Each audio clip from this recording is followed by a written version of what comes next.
Hello, ladies and gentlemen, and welcome to League Zero Advanced Division Quarterfinals. I'm Corbeck, joined here by the Heavenly Hedwig with the Positive Pendy on production, bringing you an exciting matchup between the Hangzhou Bark and Plat Chat. A lot of talk in the chat actually right now. I think it's mostly what Hedwig's handling. But how are you feeling today about the game, my good man? Oh, I'm doing great. Hopefully this will be a close match, as these two have had a sort of rivalry ever since even the preseason, as I believe, if I remember correctly, these two teams were predicted to be like up there as the number one and number two teams in advanced, as a lot of known faces are on both these rosters. However, currently speaking, I don't actually remember what they are. They're either 3-6 or 5-4. Um, but they're definitely not at the top, which is kind of an interesting thing to see. Indeed. Well, we'll be looking at map picks here to get things started. I don't know. Do we have an official map pick in yet, Hedwig, or are they still debating? I think they're still debating. They're also stalling for as much time as they possibly can because Batman, also known by most people as Copydog the Absolute Feeder, is currently not home because he's working. Okay, we do have an official map pick. It will be Li Zhang. Oh, well, couldn't have predicted that, reading the tea leaves there, but never gonna be able to guess Lijiang Tower. It's not like you would queued it up or anything. Specifically hoping that they would pick into that, but yes, unfortunately, Batman is busy, presumably protecting the streets of Gotham. I'm not really sure why he picked up Overwatch as a hobby. I feel like he has enough on his plate. Let's see, raising like 50 Robins at different times, considering they die every other month. Caring for the mansion, being a millionaire, and saving Gotham. Sounds like a pretty full schedule. It is a full schedule. It's amazing that they managed to find the time to scrim for Advanced Division League Zero Overwatch. But man, I guess that's what you get for being a superhero. But hopefully we'll be able to get started here soon. Now coming out of as an outside perspective, Hedwig, I don't know much about the nature of the Advanced Division. How much do you feel these two teams will kind of be looking towards the meta, or sticking true to that, or do you think we'll see some things that are kind of more off the wall? Well, to that meta, especially in this current meta, is kind of confusing. The only thing that's kind of a guarantee is that BAP is played a lot because Window has become a three-car garage. I was going to say more of a garage door. It is not a window, it is a three-car garage. That's kind of like the only consistent thing. You can really run anything. I've been doing scrims and I've seen double bubble, I've seen double shield, I've seen brawl, I've seen just full dive, and it can all work. And that's, I think, a beautiful thing for this meta. That being said, on Li Zhang, I think there are some sort of set metas you'll see. If it's Control Center, you're almost guaranteed to see some sort of brawl sim comp, probably Reinhardt, maybe even a Junkrat. I've seen a lot of that because of the high damage in the small corridors.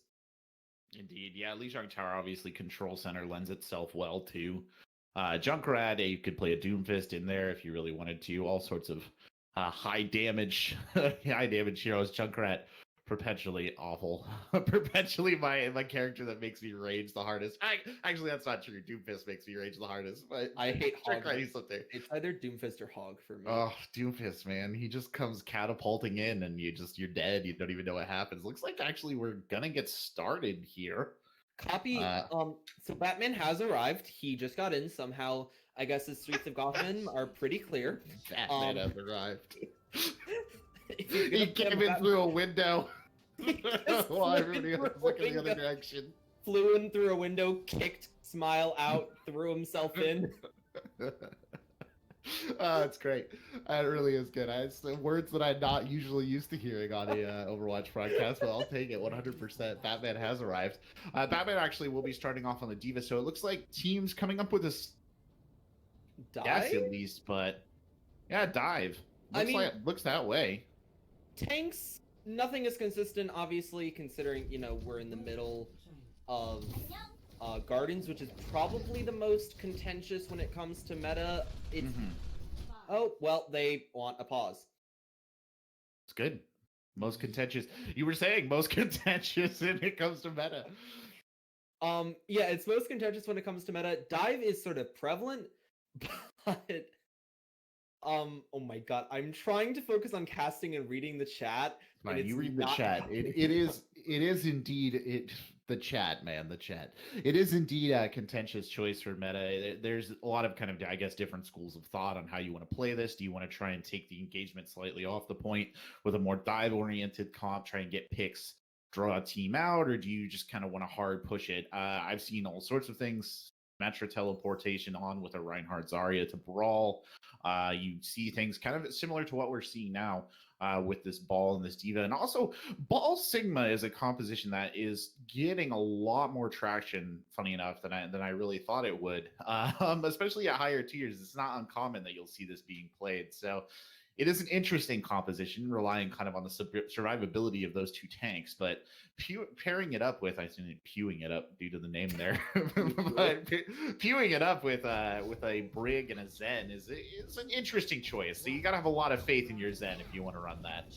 Basically, the main things you're going to notice the difference are one team is deciding to run a more, I guess you could call it a split comp, in that the Sigma will be hanging around the Brig and then Zenyatta, and then the Echo and Ball will kind of, Echo, Ball, Tracer will kind of be doing their own thing. Both lose their balls early. They both lost their balls to Echoes, which is kind of funny. Are in favor of the blue team, and they will hold on. Yeah, especially Chuggy is now definitely popping off, as that's a 3 or 4K on him. Very nice job.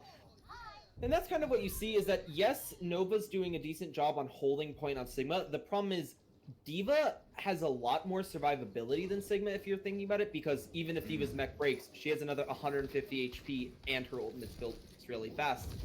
You'll see Victor swap off of that Tracer onto the Kree. I like this a lot better. Tracer's not really going to be able to focus anyone on their team. There's no diveable target. Kree, on the other hand, can stop some of those dives. Indeed. Well, the pressure's starting to come forward now. The ball is in already, just trying to disrupt things. Actually escorted back out the other side by Mustache, making it hard to push up here. Mustache dropping the bombs right in the middle of everything.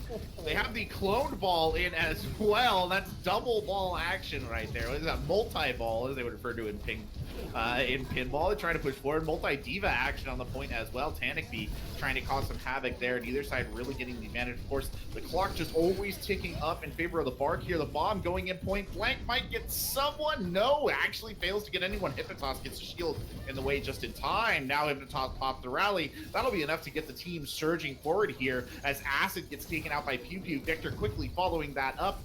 And that, I think, should be able to flip the point if they can just get rid of one pesky Lucio. Painless. Definitely experiencing some pain right there, Hedwig. Oh my god. You're true. The problem there, though, is they take that rather slowly, and you're seeing they're at 80% now for the side of, I can't think of their name, ACB. And that means that it's 1 to 2 fights. 85% is kind of the magic number of if you get above 85, you're guaranteed no more fights. But 80% is pretty close to that. Yeah, they're right on the bubble, as it were. Mustache trying to get a cheeky roll in on the backside, actually deflected off by his opposite number. A good bit of play there. They'll rotate around back to the point here, trying to get some boost for the shield there on Nova. Nova continuing to hold that front line position. Mustache once more rolling in from the backside, just trying to look for disruption, but it'll be Chug who goes down first. Acid, though, quick to follow it up. The kills going back and forth. Acid on a little bit of a tear, actually managed to get Pew Pew out of the fight as well, but I don't know if it's enough. No, Victor gets taken off the side, and Nova follows them out.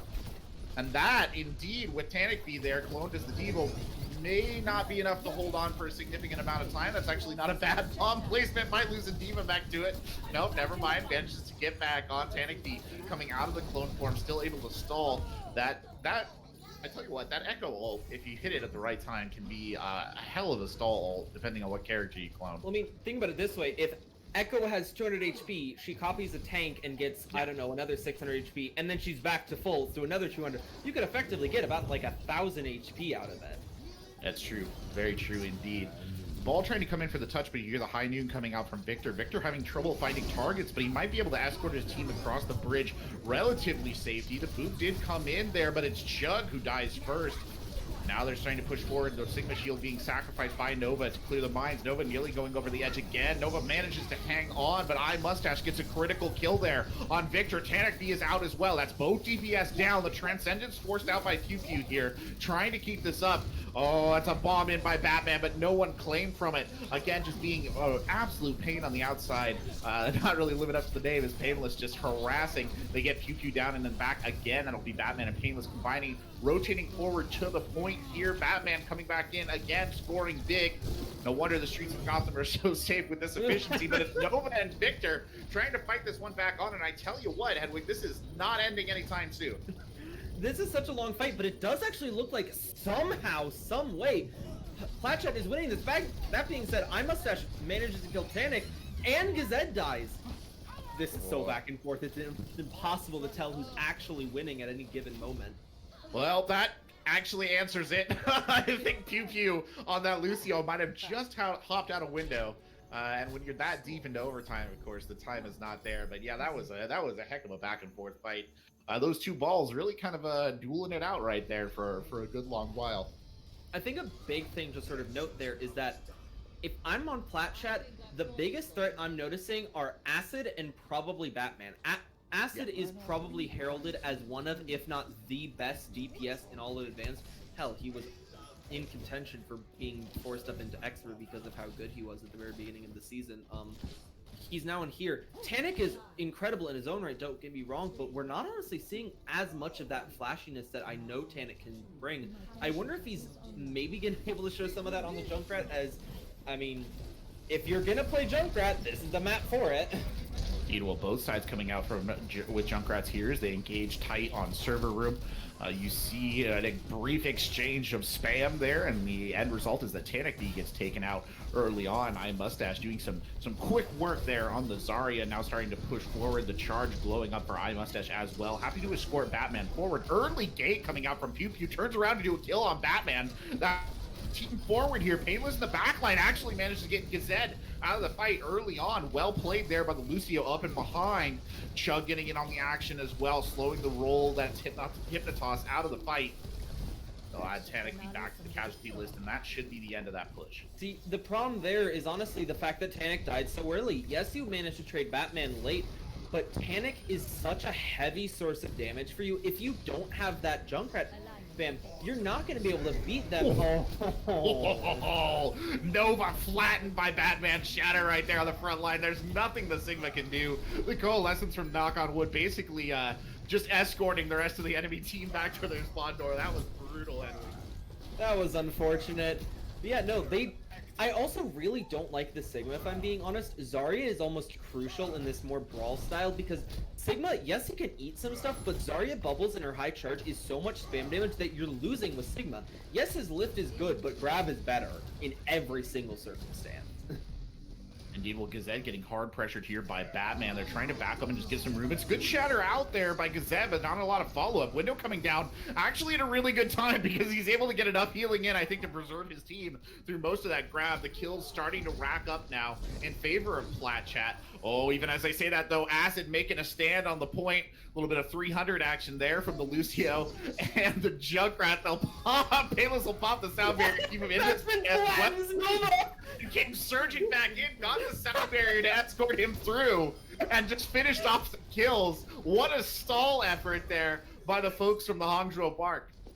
What the heck was that? I just see Batman charge in. No one has no idea where he came from. Just gets flattened into a wall. Then he goes and kills 2 more people and keeps the point in their favor. One more fight, and all they're really gonna have is lift, which, I mean, it's good. Is it really gonna do enough? The lift comes up, the lift goes down, a hammer down, you hear that as well. So Shatter got thrown out. Unfortunately, no value to be had from that for Batman, but the fight barely even needs it. Chug and Batman combining for early kills. Chug, full microwave right there. Will keep cooking. Victor goes down. Chug gets another one, and that, I think, signals the end, and an early and solidly quick win for the Hangzhou Park. That's a comp difference. If you looked at it in every single way on both maps, honestly, the comps of Hangzhou were just better than Plat chat's. Plat chat wasn't really running spam. They were running one spam, one sort of DPS. The other was running microwave oven meets spam all hell. with a Zarya beam on top, so double beam. It's not double bubble meta anymore, it's triple beam if you count Moira. Triple beam, yeah. Oh yeah, for sure. I mean, I think you're right there. I think they actually really did get hurt by the lack of the Zarya. I think that the Sigma Ryan is a composition that we do see, right? How do we like people do like to play it? It's not necessarily it's not necessarily bad. I think on, as you were saying, that particular point, it is not the ideal choice. The Zarya just gets so much value in those tight corridors, and this it's hard. The Sigma just can't particularly match. Just can't particularly match it. I'm gonna put it to Kings preemptively because it's hybrid. Just gonna Man stakes his claim right here. We'll see if Plat Chat comes out and backs it up. But I will say the reason why you can't really run Sigma there is Sigma's value is the fact that his shield can get thrown anywhere. Shocker, Kings. So on this map, I actually kind of like the Reinhardt Sigma because let's say the enemy team is running a Widow or a Sniper or some like DPS that I guess just the words are terrible today. Jeez. They throw out the shield to cover a high ground. That's a good use of Sigma shield. The problem in that corridor is where the heck are you throwing that Sigma shield except into the same corridor the Ryan's sitting where it's just going to get broken in about a second. This is exactly it. The control center map really does clearly delineate lines of fire, and for a character like Junkrat, who, I mean, is very powerful, right? In the terms of the spam, these chunky grenades that he'll chuck down really does cause all sorts of problems.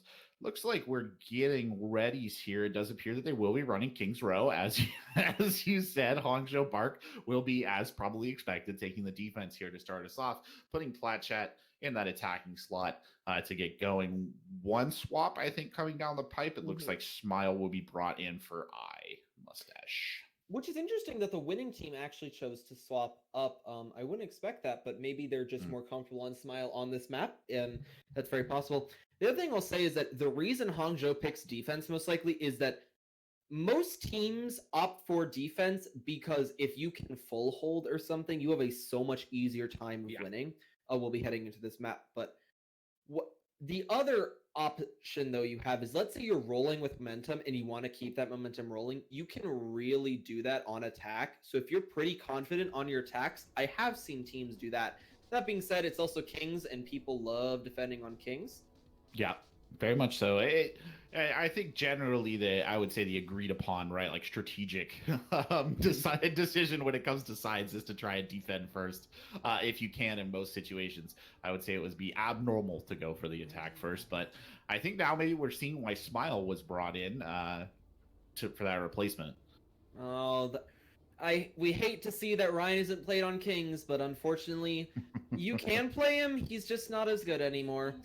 That being said, I do like seeing Acid. It's interesting to note. So here's something that I was kind of confused about, but now I guess it's just Tanic is actually swapping to Projectile for this game, which Tanic is known as a very, very strong hit scan. His Kree, his Widow, his Ashe, everything, those are all very strong. So it's interesting that he's leaned that hit scan over to Victor. And I haven't seen Victor play that much, but you're playing against Acid, which is, oh my lord. We have about 15 pause calls. I think I got it. I think we got it. Somebody's mic broke. Looks like somebody's mic is out of action. Hopefully they can get that fixed. I got a calm. I understand. I actually think pause strat. If I remember correctly, the last time these two teams played, it went about 30 minutes over, because normally games at maximum take 2 hours. It went 30 minutes over because they had to pause every single map. And it was like at least 3-minute pauses. Unfortunate. Well, I mean, taking a look that this is, to us, right, this is a pretty standard defensive setup, right? Like for the double shield, you've got the Zenyatta, you've got your Baptiste, you've got your 2 tanks, and then the DPS, I think, are the thing that tends, in my mind, to rotate the most in these comps. But obviously, Hanzo and Ashe there's not a lot to complain about. And then, I mean, it's a straight mirror comp on both sides. But I always feel like attacking on double shield is such a bigger ask than using it for defense. If I was the side of Platchat, I might honestly run a Rein Zarya brawl. Because I know, you know that they're probably going to be running double shield. That's just the meta on defense on this point. Ryan Zarya Brawl, if you just barrel through onto point and just hide from their snipers that you're suspecting, they're at least going to have one. It's Kings. There's lots of high grounds. There's lots of long angles. Snipers can take advantage.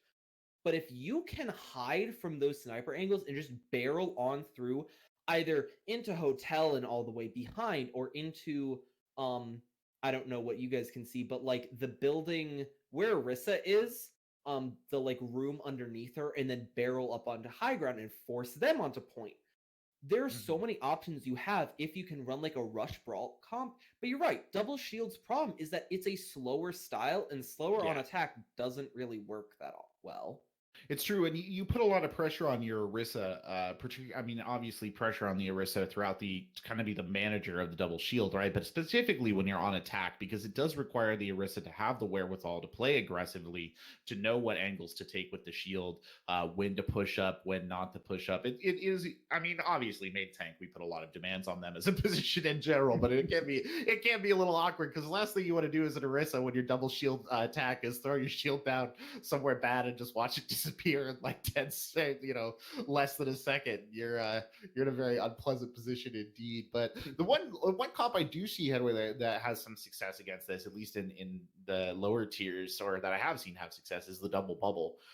In all fairness, you run that Winston and that Zarya, and sometimes that can be enough if you can get a good dive on. But it looks like we're getting started again. Yeah, I do like double bubble a lot. The only problem I have is that the monkey, I feel like, could very easily get melted. Yeah.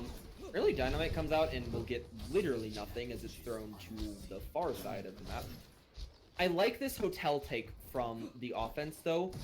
The Sonic arrow doesn't matter. They know they're in there. Ooh, early pick. Ooh, that's a big pick, too. That's the Zenyatta, huge source of damage out. Tanic pays for it with their life, though. The two sides now exchanging a bit of fire. That'll force an early immortality field out. Victor actually going up to take the duel there with Chug. It will not work out because Acid is looking out for their fellow DPS on the side. That'll be a quick knock there. Continuing to push forward, getting shoved back into that hotel. It's a bit unfortunate there. The Bark more than happy to hold this tight position on the point and continue to push forward. Someone needs to contest Chuggy, though. He's doing way too much spam damage, and you see he actually builds up his ultimate. Oh, I think he might have aimed it just a little bit too high. Nope, even as doesn't matter, he gets Tanic.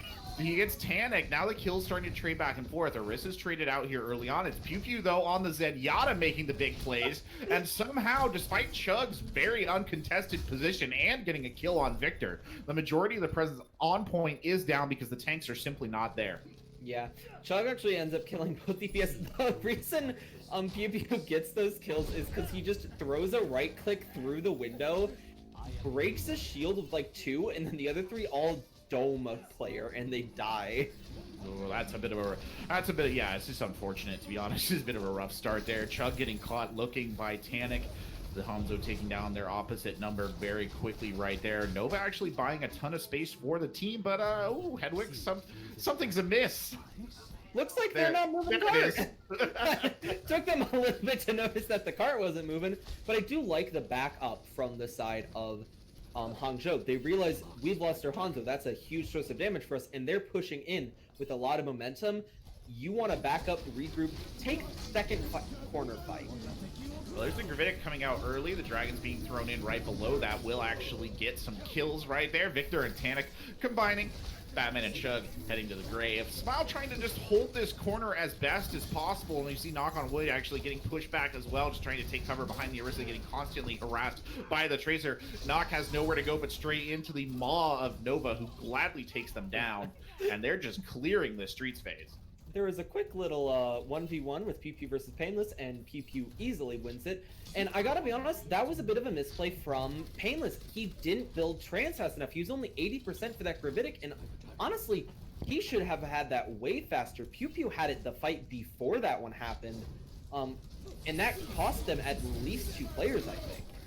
Well, drop the window up high. They're relying a lot on Batman right now to take this forward position. The Sigma can't survive up there. But Chug getting taken down on the outside edge is a huge loss to the defense right there. That'll force the Transcendence early here out of Painless. Counter Transcendence coming out of Pew Pew just to keep both teams going. Window down, Bongo's down. Acid, though, getting the early kill there on Victor. They'll continue this fight kind of boiling. Acid actually getting hyper aggressive there on the Torbjorn for a second. Has to duck back behind the shield. Dragons unleashed from the flank.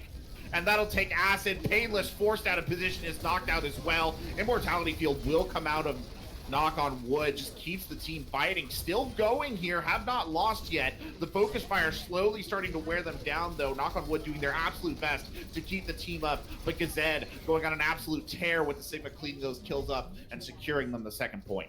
Painless, unfortunately, over-aggresses there to secure the kill on, I believe it was Tanic. It's not like it's a bad kill because Tanic was low. The problem is because of the over-aggression, he got stuck into the dragons, which forced him out of position, and then he was just killed.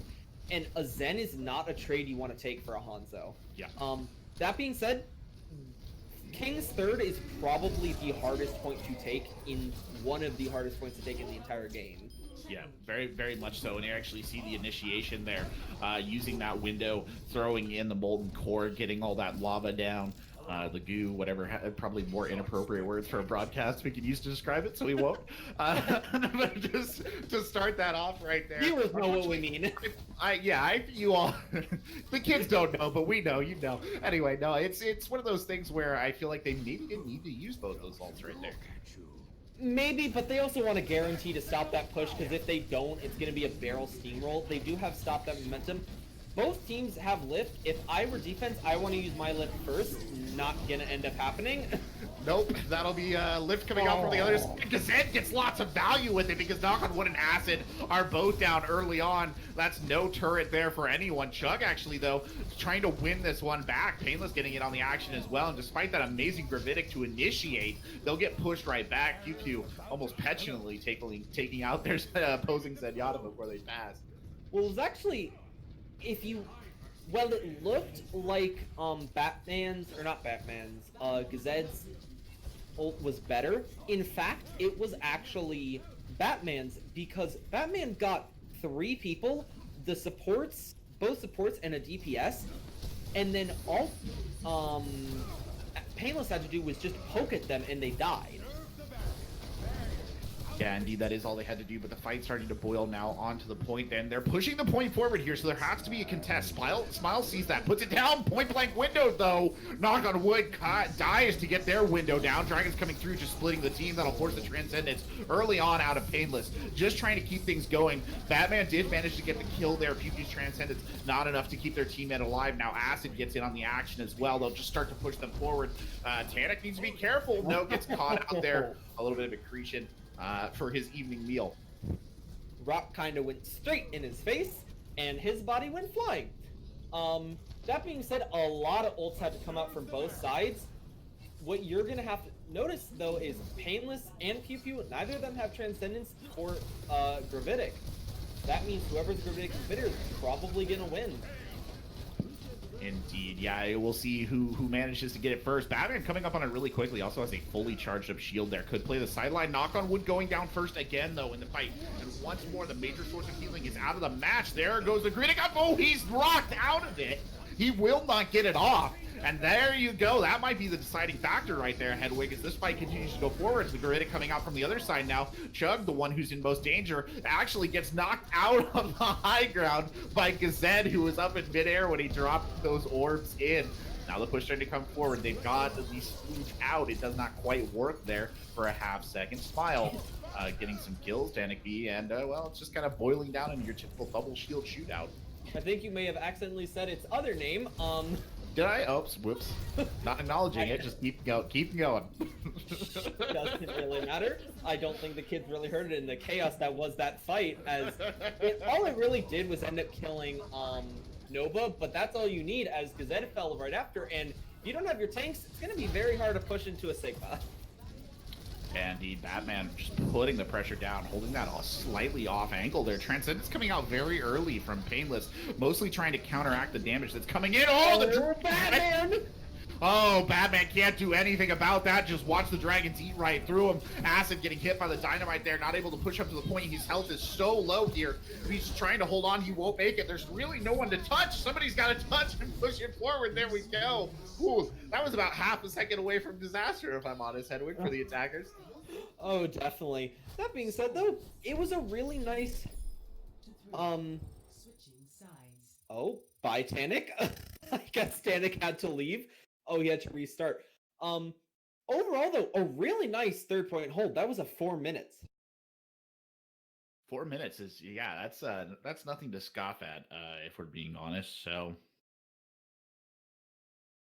they did a good job. I mean, as you were saying, Hedwig, that 3rd point is one of the hardest points in the entire game to take. So it's not necessarily surprising that they burned that much time. But I mean, there were some moments there where you felt like it could have gone either way, but ultimately the defense playing quite tight. One thing that I will admit is like a small pet peeve of mine is sometimes I feel like Torb turrets should be put on off angles, not just like lumped in with the rest of the team. And every time Acid put the Torb turret right in the middle of the team, I was like, oh god, get it on an off angle, bud. It really helps. Yeah, I mean, if it's not an off angle, the problem is that gets destroyed easier. I know. Oop. And again, the choices here. I was literally just letting the thing run so we weren't stuck on the 11-second screen. Calm down. So no, they'll be coming with the pitchforks and torches if you're not careful. Don't I know? Let's recreated the final scene of Frankenstein over the pause in Overwatch. But I mean, they got it through, right? At the end of the day, they got it through. It was ugly, but they did it. Do you expect any significant changes here on either side? Not really. I mean, No. I can't really think of what they would change, if I'm being honest. The only things that you could really swap up are, of course, Attack could try a brawl comp, but honestly, both teams look decently confident enough on that double shield that I wouldn't try swapping it up at this point. So yeah, really the only things are the DPS, I guess. Which we did see at the end. Like they were constantly kind of swapping. Sometimes it's Ash, Kree, Torb, Hanzo, any sort of combination of those. Which are sort of the 4 big ones. Torb was a bit weird, but also Torb's ultimate is very, very good on defense. And if the turret was placed in a perhaps better place, it could have gotten some more value. Yeah, Pew Pew kind of had that on lock, to be honest. I think he was looking for it every opportunity he got to put shots into it. But I mean, yeah, I think to be honest, this has been a pretty equal contest in terms of double shields. We're generating ults relatively the same pace. I think we saw there was that time when Painless did have the transcendence before Pew Pew did. But I mean, the trance is usually coming out around the same point in time. Gravitic's usually right around the same time. It's a pretty common back and forth. I think the most telling ult that has kind of been coming out quite quickly has been those dragons just being fired in from off angles to great effect for the attackers there. And we'll see if they'll repeat that trick as the defense. Unfortunately, definitely. I just want to point out, apparently Tannic's ping is 9,000. So that would explain why we are not starting so soon. Unfortunately, they only have Penny. Can you give me a time check? Because I was not paying attention.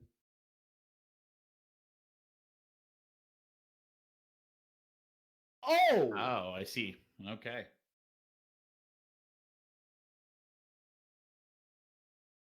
Wait, how did the stream catch up? Yikes. I thought there was supposed to be a counter. I'm sure there is. There's a pause counter. There's definitely a pause counter.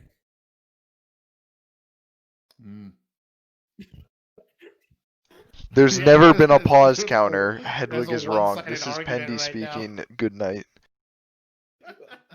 Hedwig is not wrong. I think Pendy is dumb, or that should at least be implemented. Okay. They got about 45 seconds there. I don't know if he was still on the stream in chat or not, but they're running out of time. He said his thing is out. They're There not you go. gonna have the voice of God come to earth. The force of our Lord Appendi has come. Yeah.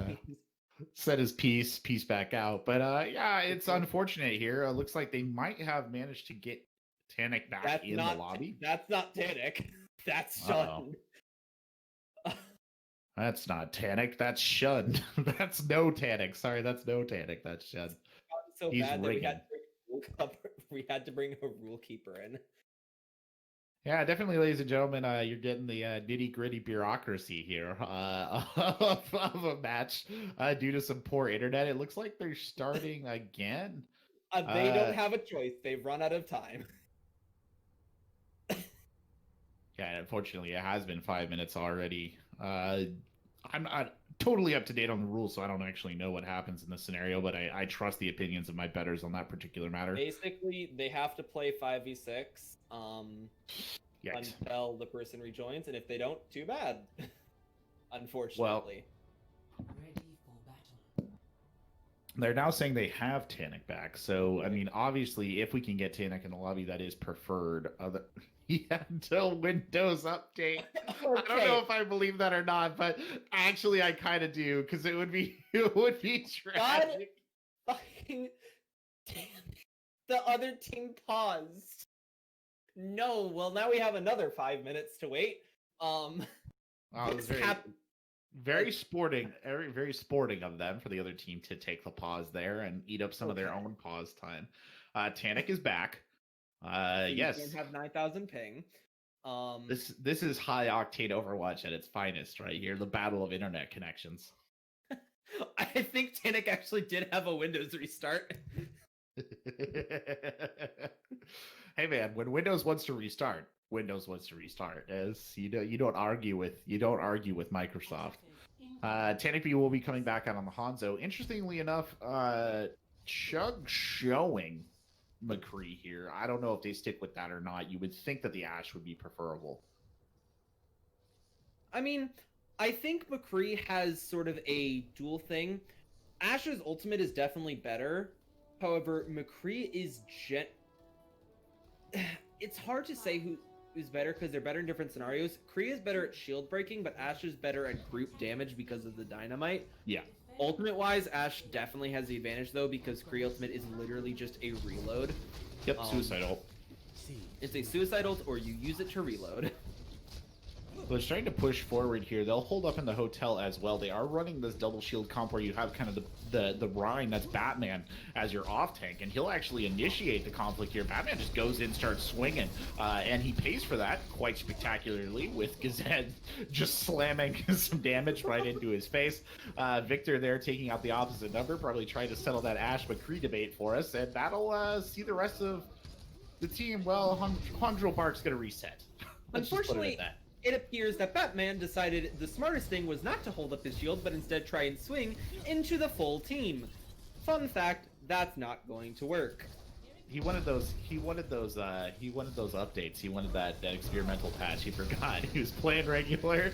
I don't think an extra 50 armor would really help in that scenario, but Painless getting Victor early on. Now that is a big pick. That's a huge source of spam damage taken out. Also, any potential for getting the Bob into this fight is gone, and Victor actually will swap off completely, going over to the Tracer. Double windows coming out again.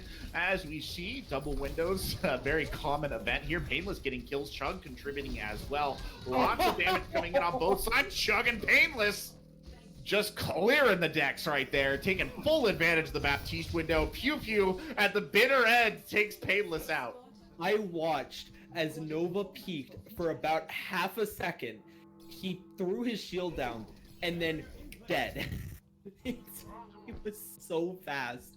And that is the power of Windows, or the flat screen TV 3-car garage, as Shunned apparently, who is, I'm guessing, the person who joined our VC, is now finding out.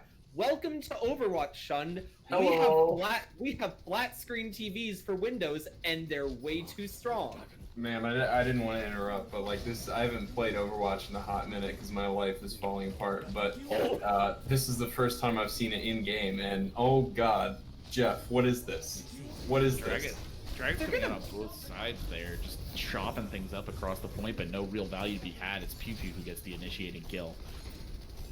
You know, if I were Overwatch, as this fight is just spiraling into a nice hold from the defense, if I were the Overwatch team, I would reduce that thing's damage from 200 to like maybe 150, considering it now literally. Someone tested it. If you place it basically anywhere in this street phase, it will cover the entire street, which is Tanic almost throws his life away by just trying to run headfirst into a Sigma. Yeah, sometimes brave and bold.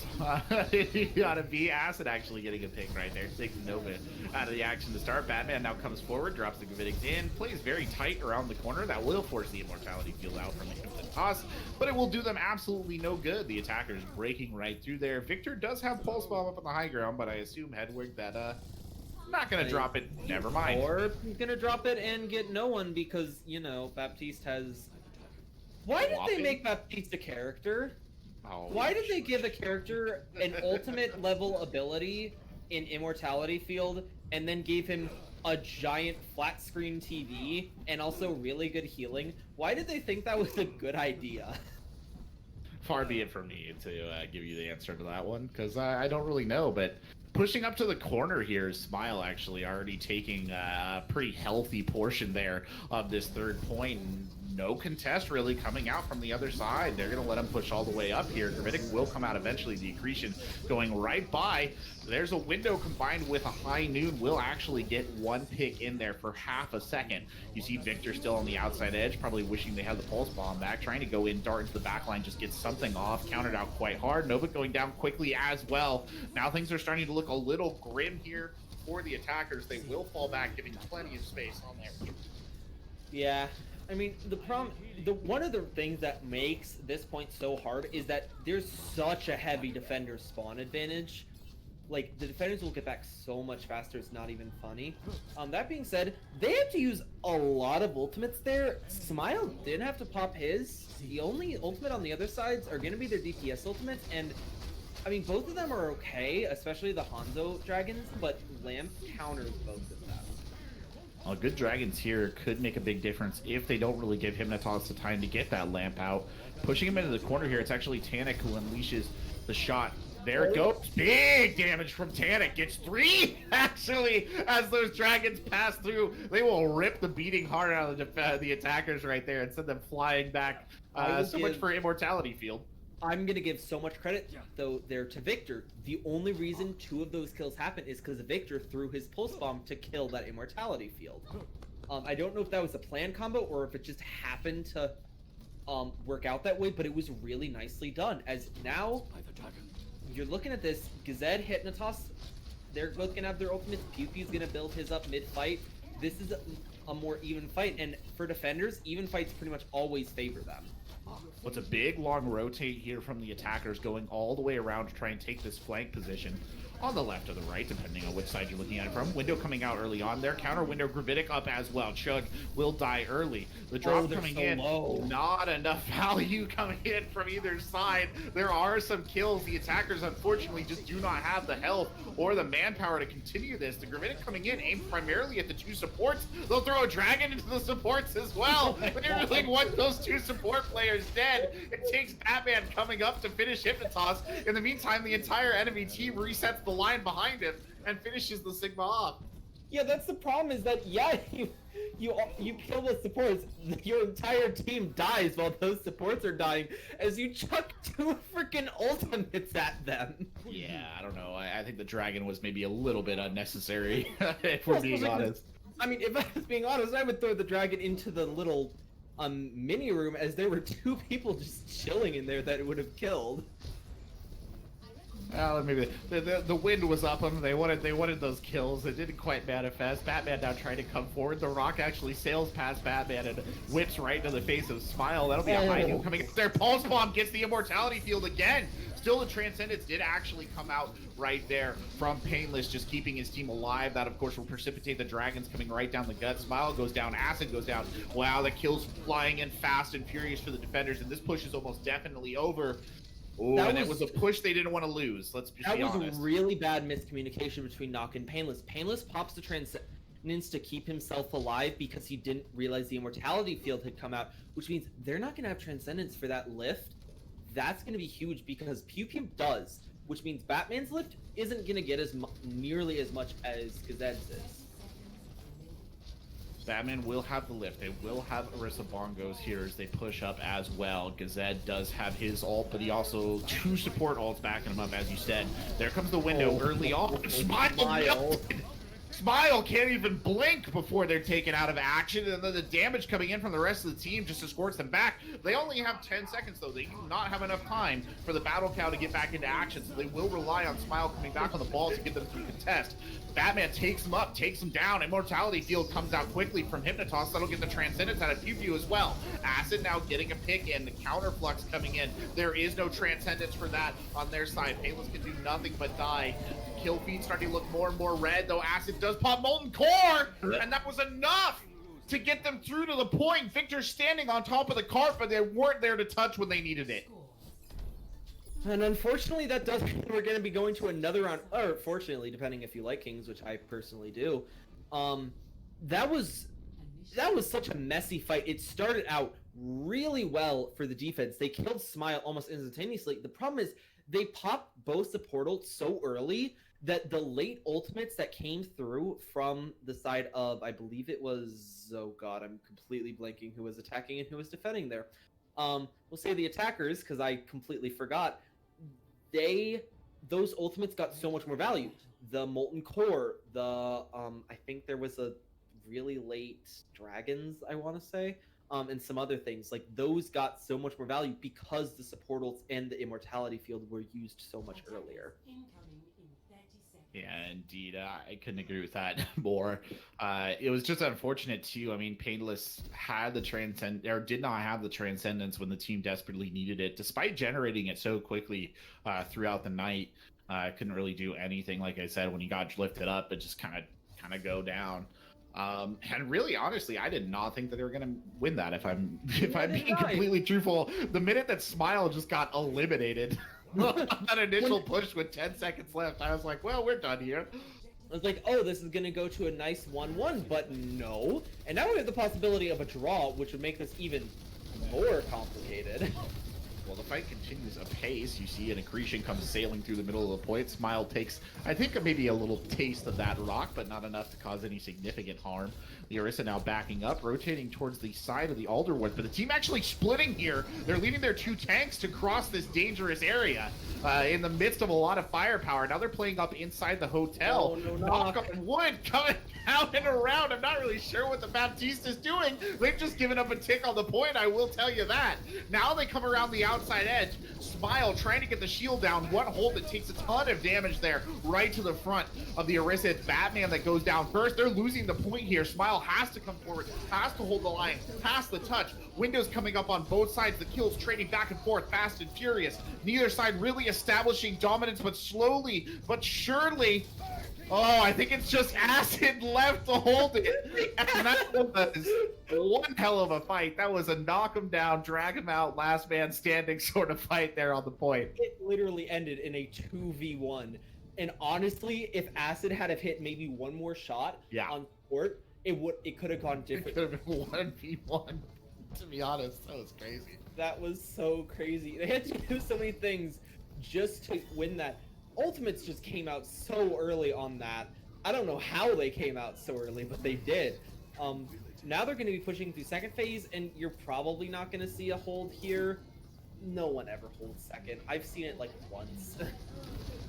I mean, it can happen, but yes, it is definitely odd. One thing I wanted to point out was that weird rotation that they did, where their tanks split and then Knock on Wood was up on the high ground and everything else. What a mess.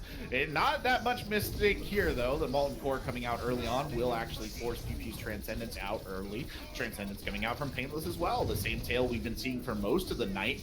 Oh, the Gravitic coming in. That's That's massive.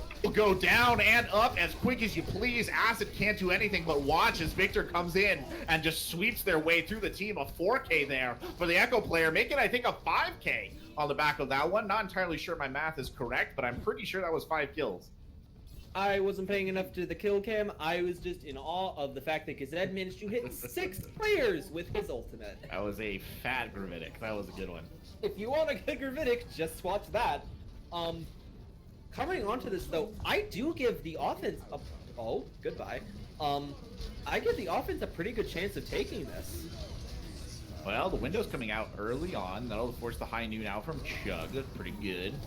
Chug doesn't mean getting anything. Dragon's right down the middle.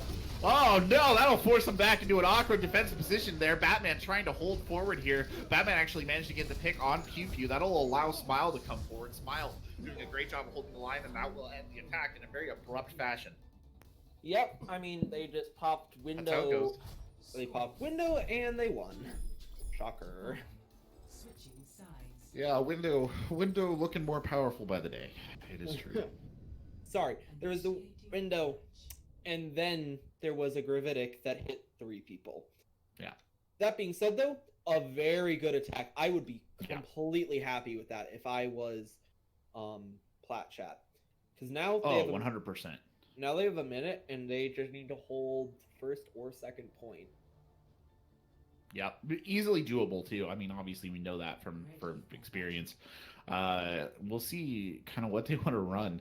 They've been trying, I think, running this attack. They were running that attack Torbjorn, I think, on third point attack as well. So it looks like they might try and stick with it. Chug actually going over to the Echo here. Gonna have a hard time, maybe. The problem you're gonna have with Echo is that you're running into this Kree Hangzhou. Hangzhou isn't a hit scan, but his projectiles are so fast that, like, they almost could be hit scans. And Echo's hitbox, if you've ever seen, like, do you know the YouTuber that does those, like, hit scan, or those hitbox videos where, like... I don't. There's a YouTuber, really cool, who's shown, like, the hit scans of every single thing in the game, like, down to a science. It's awesome to look at. Echo has one of the biggest hitbox to model ratios in the entire game. Really? That is fascinating. I had no idea. Hitbox is massive. That does not surprise me, actually, but yeah, that's rough, especially going into a McCree and a Hangzhou. To be fair, they kind of need the massive hitbox to counter the massive damage that she can get. Very true, very true, and the ability to fly very fast and very far.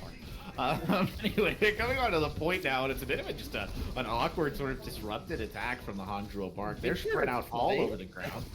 Victor gets a kill. I'm not really, or gets taken out. I'm not really sure where the McCree was, but he got picked off so easily by Batman. But something bad happened there. Batman, of course, gets traded on the other side. Hippotos throwing down the shield there, or the window there, mostly for Nova to just chuck some damage through. The rest of the team trying to rotate back to where the Orisa was and get some damage in of their own.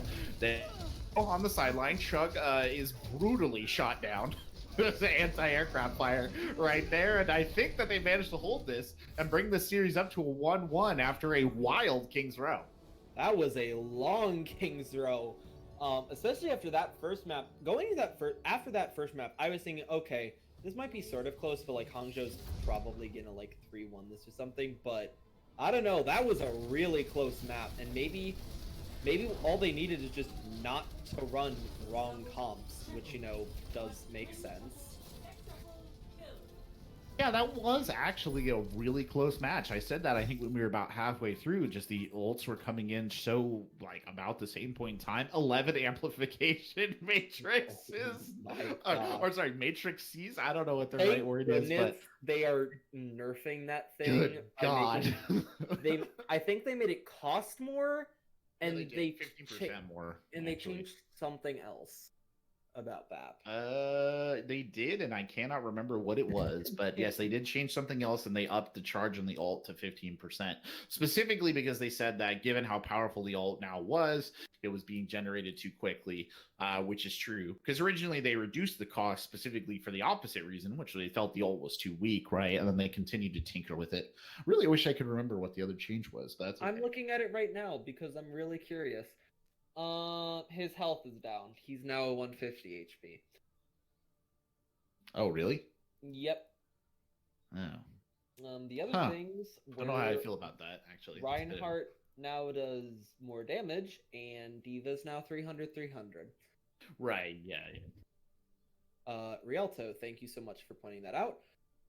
So that is the map pick, as you had we announcing it right there. We'll be going to Rialto next. I mean, again, a map probably that plays to the strengths of both these teams. Definitely. I mean, Rialto is probably one of the most infamous maps you could say. Not infamous, but like Payload, I guess, is the most contentious considering all three maps can be played, but Rialto is the one I've seen the most in current meta just because it does favor that double shield rather heavily. It does favor that double shield quite heavily too, despite lacking, well, I guess partly despite, but also partly because of its lack of really significant high ground positions. It does make it easier to run that double shield. It makes it easier for Brawl too, but I mean, those long sight lines when you're running into the double shield, not going to favor you at all. Also very funny, the players were having a discussion about what language is spoken in Brazil before we got started. Portuguese. It's Portuguese. They said it was Brazil. Somebody said it was Spanish, and then somebody said it was Brazilian. It's Portuguese. Welcome to the American education system, where people can tell you how many guns you're allowed to own, but they can't tell you. But they can't tell you what language Brazil speaks.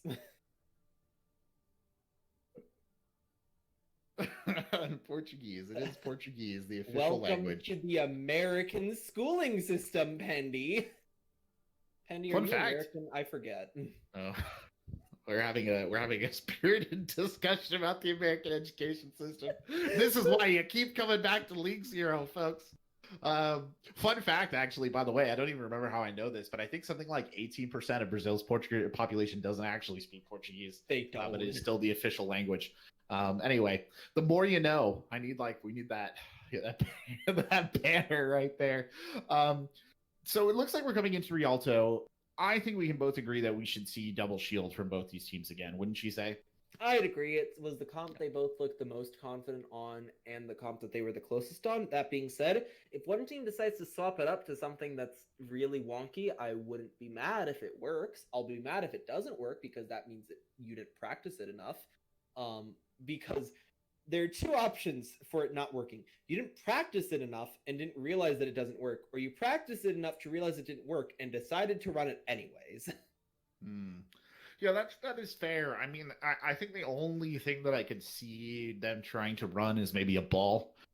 Just for either of these teams trying to run is a ball on attack, maybe for the added disruption. But I really do expect them to come out on the double shield. I think what the interesting question is going to be is, do we see Echo? I mean, she can get value here. We were having the discussion about the hitboxes on the last map and how there are things to struggle. But I mean, the temptation is definitely going to be there, I think, to bring out the Echo, try and use some of the cover that's on this map and then take some of those off angles and maybe make it less of a slugfest. Well, not just even Echo. I've seen Pharah on this. Yes, Echo is considered maybe a better version of Pharah, but on certain maps, I do think Pharah is better because, well, Echo's ultimate is literally the best ult in the game because it's all of the others. Yep. Pharah's ultimate is really good in her own right, and she does a ton of spam damage if you pocket her with the Mercy. That's the only caveat. Echo is all right on her own without that Mercy pocket. If you're going to run that far, you need Mercy.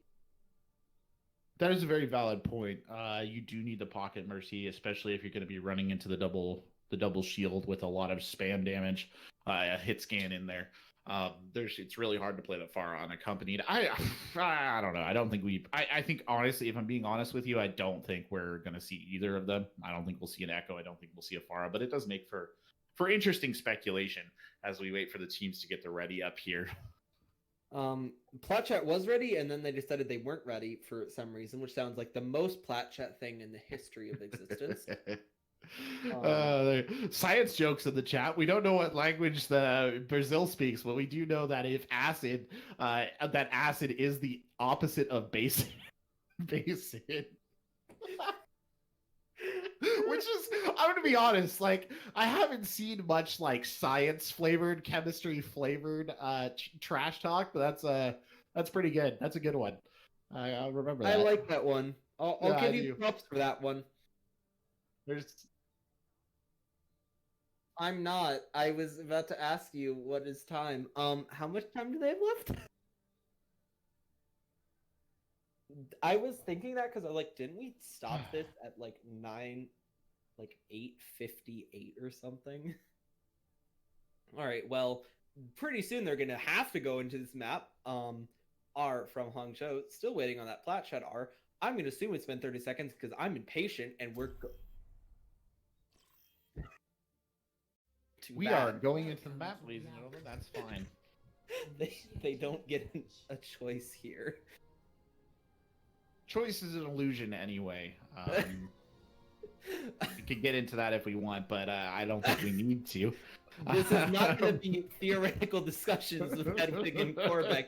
Yeah, is choice an illusion? Join us for the next Overwatch Philosophy Hour as we see just how pretentious we can get. Anyway, on the central point of the map here, apparently they're proving me wrong because both Victor and Chug are showing us Echo right now, so I think we will be seeing Echo play. Apparently I was right the first time, and I should have stuck with my gut instinct. That usually does work out for you. I learned that very well on the SATs. Yeah, I heard if you just bubble D for everything, you'll get at least 25%. So I actually calculated it out because I was bored. Exactly 20% of each of the.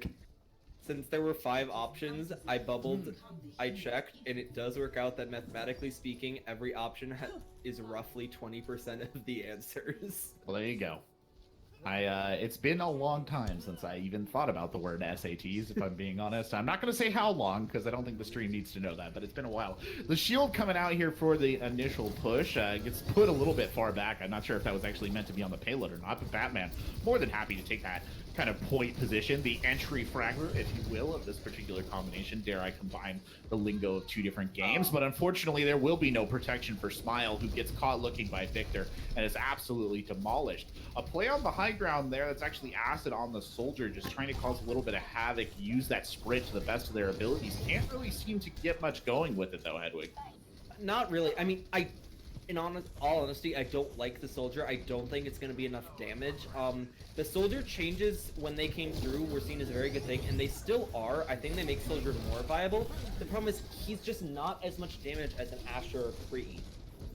Indeed. Well, again, Batman taking point here, trying to lead this charge. Can't quite get it forward enough. The window coming out now, and that's a very good window. Forces to rotate into Hotel. Now, the team should be able to capitalize off the back of this. Acid getting pew down early on exactly, or not quite exactly what they wanted to have happen right there. Window coming out on the other side, and there's just so much damage coming in from Gazed right there into the gut of the team that window might as well be relatively meaningless. Acid on the high ground, still trying to make a nuisance of themselves, will eventually get brought down, not by indirect fire from Gazed of all things. He almost kills Victor. Victor was about 1 HP. Acid will end up getting his ultimate here, though. The only thing I can see him doing with that really is going on like a long flank and trying to kill Victor, and that's about it, considering the rest of them can hide. Yeah, I agree. I think he's fitting to be annihilated right there, but they're going to start with a split shield here. They'll get Batman up on that high ground. Again, Batman kind of the tip of the spear for most of these pushes here from the team, but it's actually Chug with a little bit of an aerial duel who takes Victor out, and Chug dies. So Echo's traded out here. That'll lead the attack visor up. Gets the immortality field as a gift on top of that. I think they got Nova as part of that little push, but they do lose Acid on the other side. Dragon's coming right through the middle of the team. That'll force the Transcendence out of Painless. Pew use their Transcendence to try and cut the majority of the damage from the attack visor. A ton of space opened up here, but Painless dying right there just leaves tanks and Baptiste trying to hold on. Even as I say that, though, Chug does drop in, gets the clone. That's a clone Sigma, double Sigma here going forward. Oh, Gravitic comes out. Oh, it's completely wasted on the side of Gazed. Totally unlike them based on how they've been playing all night long. They're trying to push forward here. The Gravitic coming out on the other side. Will bring the slam down. I think I might have actually miscredited someone right there, and I do apologize for that, as dueling windows are set up on either side of the point, but it's definitely the defenders who get the majority, the lion's share of the damage coming out. Even as I say that, though, Chug over the top, putting in the damage, trying to get a pick, won't quite find it. Painless pushing up on the outside edge, gets Gazed down finally. They will break through, but again, an ugly knock them down sort of fight right there, Hedwig. Really, that was brawl. Disgusting, and honestly just a few less things and instant and easily the defense could have won that. It was mainly Chuggy and Painless just off and really carrying as hard as they could, doing a ton of damage. Chuggy actually almost builds up another coffee. Yeah. Very close to it. Should be getting it any time now. They're actually taking this fight in the Teatro right there, or the Opera House, whatever you like to call it. And a brief bit of an engagement here again. Batman just always the point. Always the point, this Sigma. That'll force pretty much the entirety of the enemy team up to the high ground here. They're just chucking damage in, trying to clear out the theater. Gazette actually getting up in an excellent position there on the bridge. Spanish damage down, largely uncontested. We'll go back and rotate with the team, but it's Acid who goes down first after a brief exchange of unpleasantries here. You see the rotate starting. Pew Pew does have Transcendence up here if needed. Painless coming very close to it, but it's Victor who's doing the majority of the pressing right there. I'm not the biggest fan of this Tracer coming out from Victor. I don't exactly know. The only real targets he's probably going to have are, I guess, the supports and maybe Acid. That being said, he is doing a decent job on it, so I'm not going to critique it too much if he is able to get value. He's about 70% to pulse bomb, and considering they are playing rather grouped up, that can get a lot of value if you force out that immortality field before you, or use it to force out immort. Well, the push comes in through the theater again. The window thrown there, trying, I think, to get a little bit of value out of the healing, but that was not particularly great. Tanic is calling for a pause. I don't think they can pause mid-fight, so the fight will continue.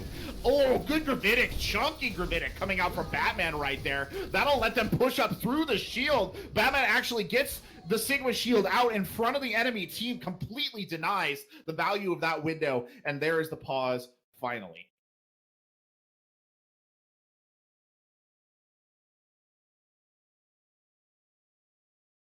Oh, unfortunate. Lag has been a persistent issue all night. Yeah, it is in the rule book. We do have a rule. I know that some staff have not held to that in the past, or no, I myself have been guilty of that. I'm going to officially play my outsider card here and step out of any flak that might be directed. Good luck, Edwin. I mean, if they want to flak me out of sandbags. If they want to flak me, they can read the rules. Oh, well. We'll see what things build back up here. Honestly, I don't know that a pause would have made a huge difference on the way that fight was looking. That being said, did Tanic have ult when that was starting? Would that have made a determining factor? I don't know. It was a really good Gravitic from Batman to kind of usher them in and cause all sort of problems. It looks like Kurt Lebert needs to be set back to their correct spectator as well. It has been a bit of a choppy game here, folks, and we do apologize for that, but that's unfortunately the way the internet is, for better or for worse. So when I was a young man, you had to dial up, so it's a lot better than that. I'll tell you what. The fact that your phone would ring and yeah, nothing screaming at me, so that's good. We get that second point completion there, and we'll start the push forward here into third point. Leading the way are the Hangzhou Bark. Batman again in pole position, as to be expected. Smile actually now pushing up ahead of the Sigma for one of the first times, doing a very awkward rotate around a pillar right there, and it looks like Plat Chat is sitting in their spot. I think they were just trying to make sure that they didn't get picked, which is smart because you did see one of them get picked earlier. Very nice dodge to make sure he doesn't get killed by that. All things coming out right there. Double dragons being thrown, double transcendence. Bongo's coming out now on the side of the Bark. Bark just trying to get damage in, trying to get a pick somewhere. They will eventually burn an immortality field. A good bit of kiting there, though, by Plat Chat to avoid the majority of that damage. Good little pull there as well to really chuck some damage into the face of Smiles. But it's Acid and Painless who make the first two big kills, and they are big kills. Oh, Chuggy adds to it as well. Coming in over the top, gets Gazette out of the action. Chuggy again pays for it with their life, but they've blown up a big hole in the defense. That should be enough for them to come through and complete this with time in the bank. That Gravitic's there by Batman at the end, just adding icing to the cake of what was an otherwise very solid push.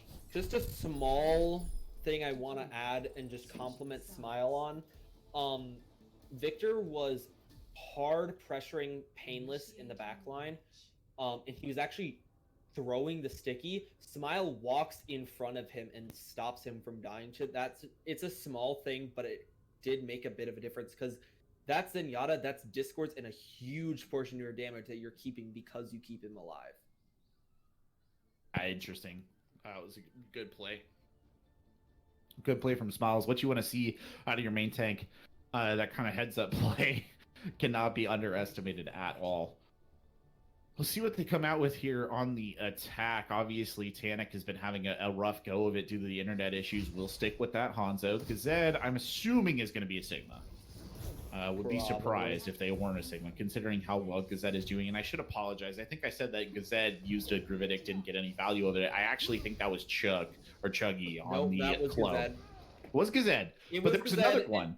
Chuggy's hit people. Gazed's didn't.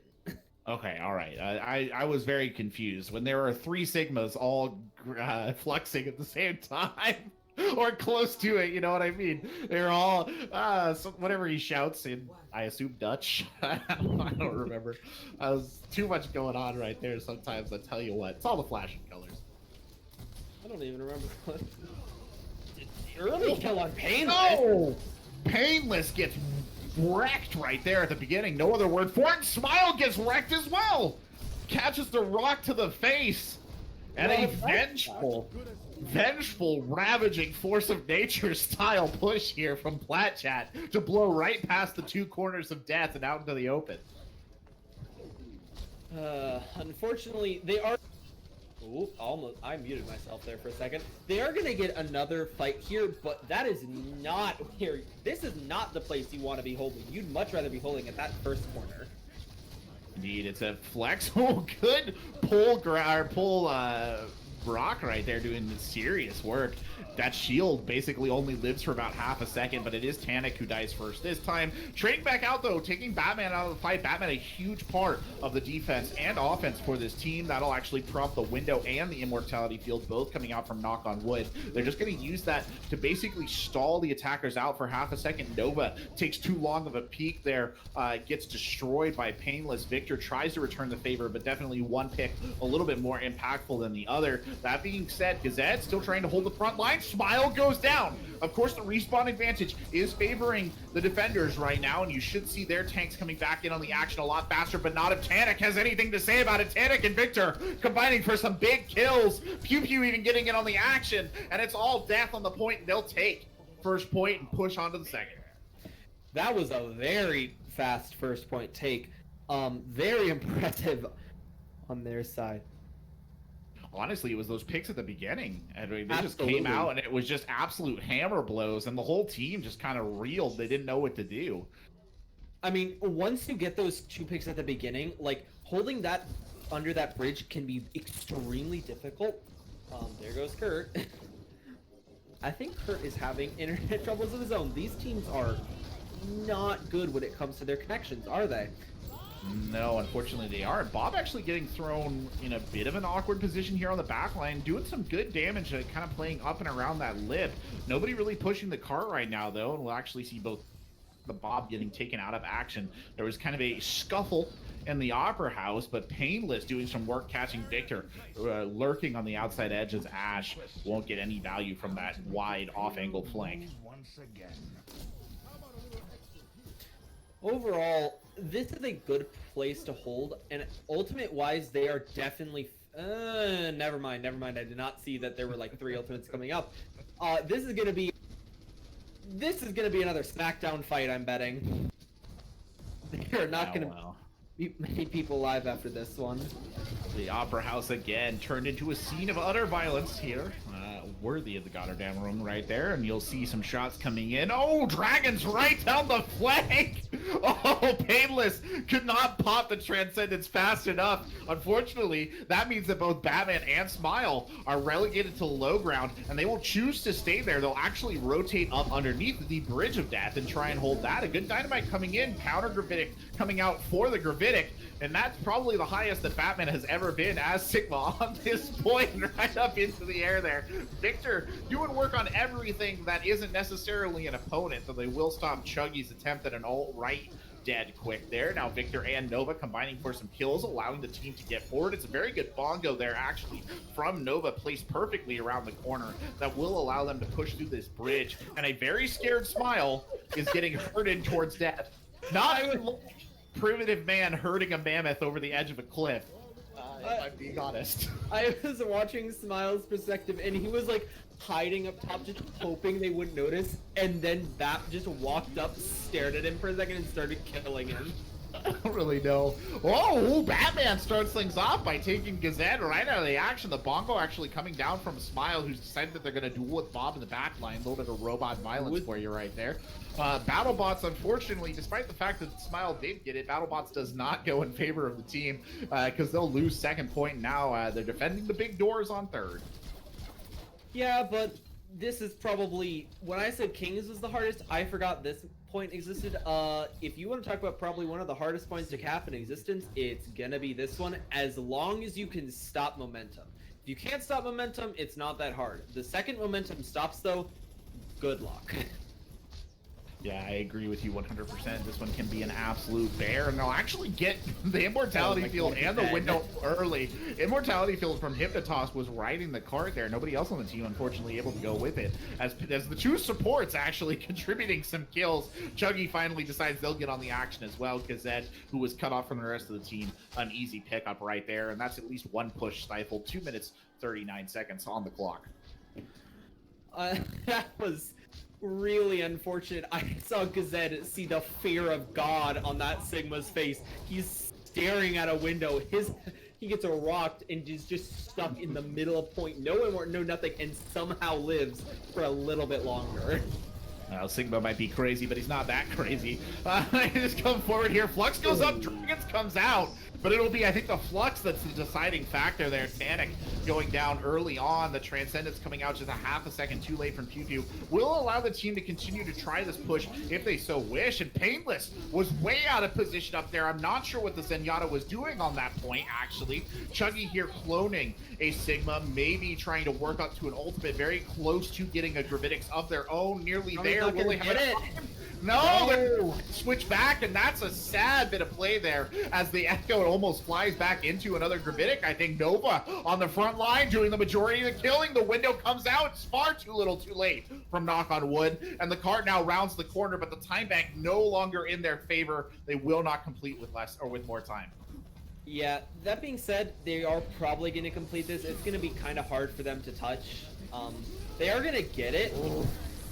Dragons comes across, sailing through the middle. The Immortality Field does come out there. The kills traded back and forth, but it's Acid who does the majority of the work there, breaking the attack apart.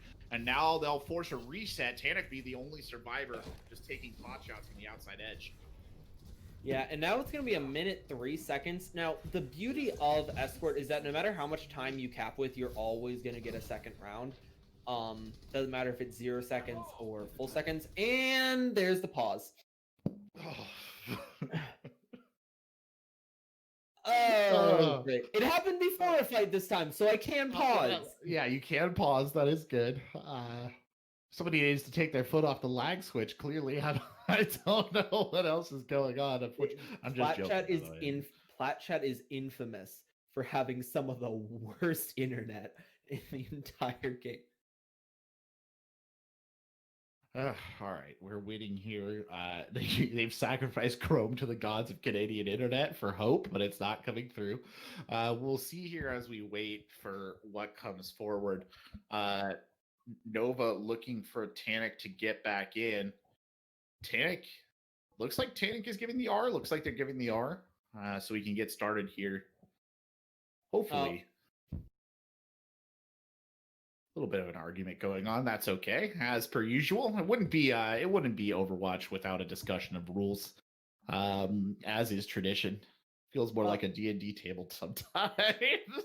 I'm gonna check the rule book because I was told multiple times by rulebooks and Acri, about the. Basically, they're complaining about the not pausing mid-fight. And they're saying there's no rule for it. All right, we are now. All right, let's get back into it. Something that I feel comfortable commentating, Overwatch. There's 50 seconds left here on the time bank. They're going to have no ultimates going into this fight, unfortunately. And Batman's going to have lift, which means unless Pew Pew can get a godly amount of charge in literally no time, they're going to have to rely on this immortality.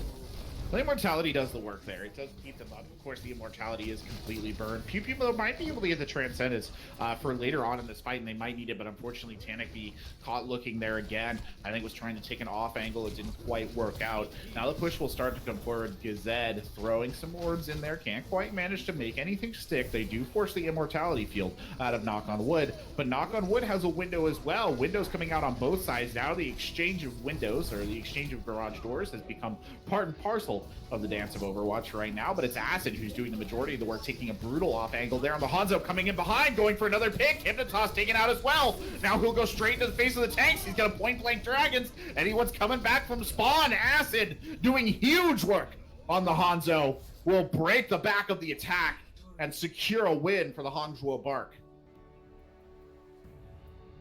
A map win. Hangzhou. Hangzhou. Hangzhou. I'm sorry. That's very close. That is very close. Not really. You said Hangzhou. Which is it? Hangzhou. Hangzhou. Whoa. It's like you're trying to hit the whoa, but like worse. The most Chinese I speak is like egg fried rice, please. Like not very good at it, if I'm being honest. What the heck? Okay. Can we take like a 5-minute break for us? Because I want to go get something to eat. Yeah.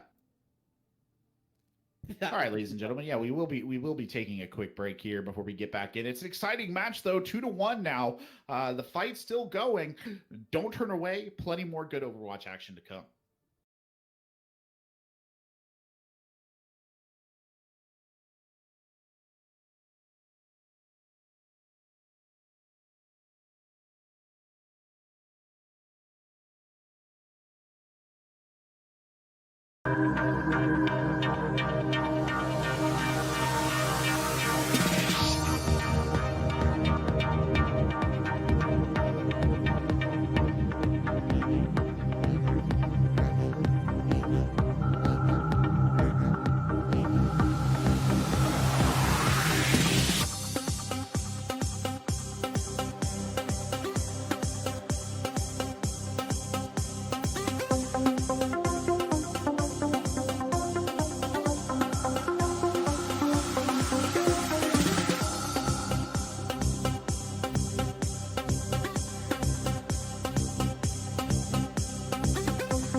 Hello, ladies and gentlemen. Welcome back to League Zero Advanced Quarterfinals. Here, it's the Hangzhou. Did I do it right that time?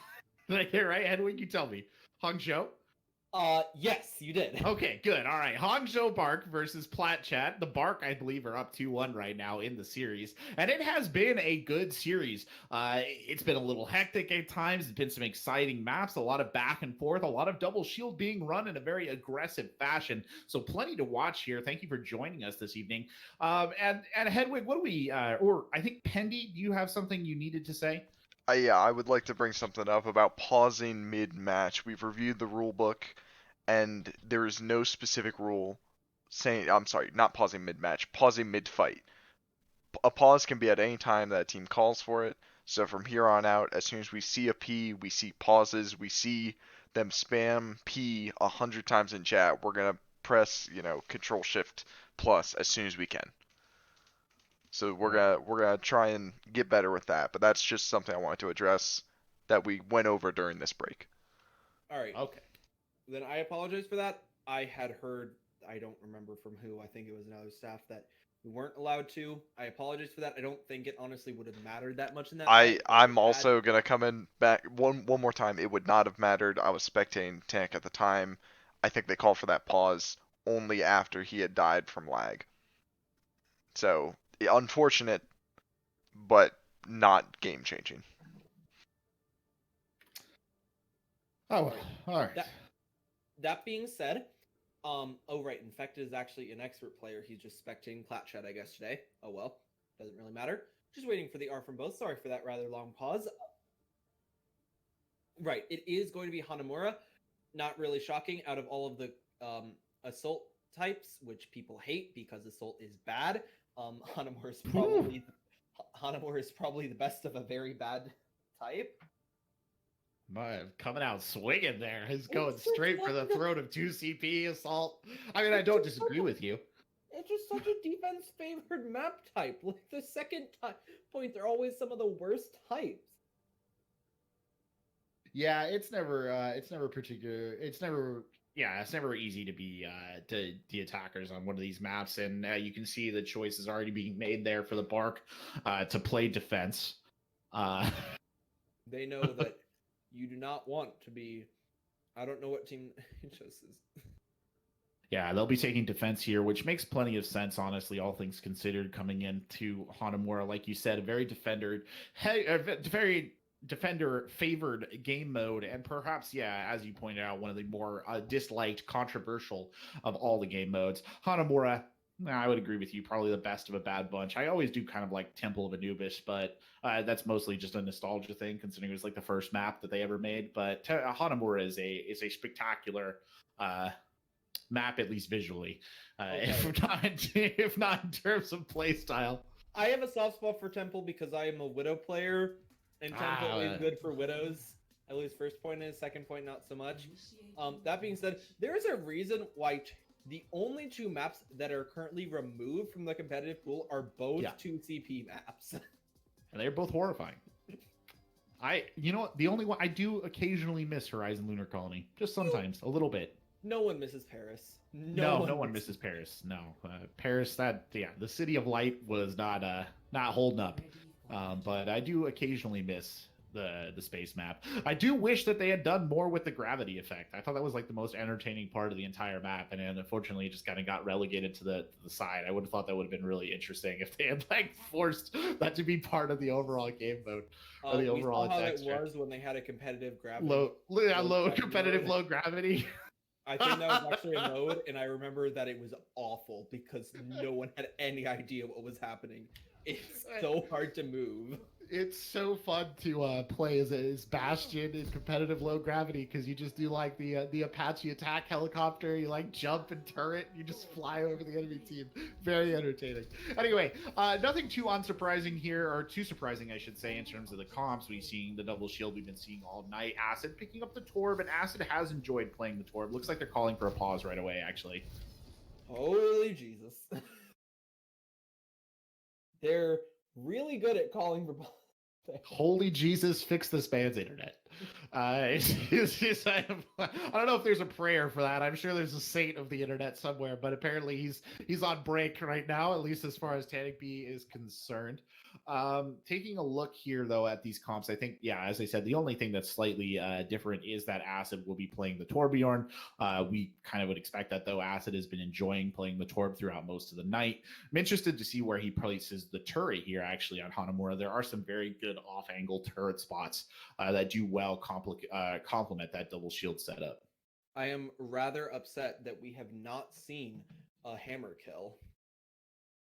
Yep, you're right. We haven't seen a hammer kill yet. Usually Torbjorns will try to make a point. I'm getting at least one.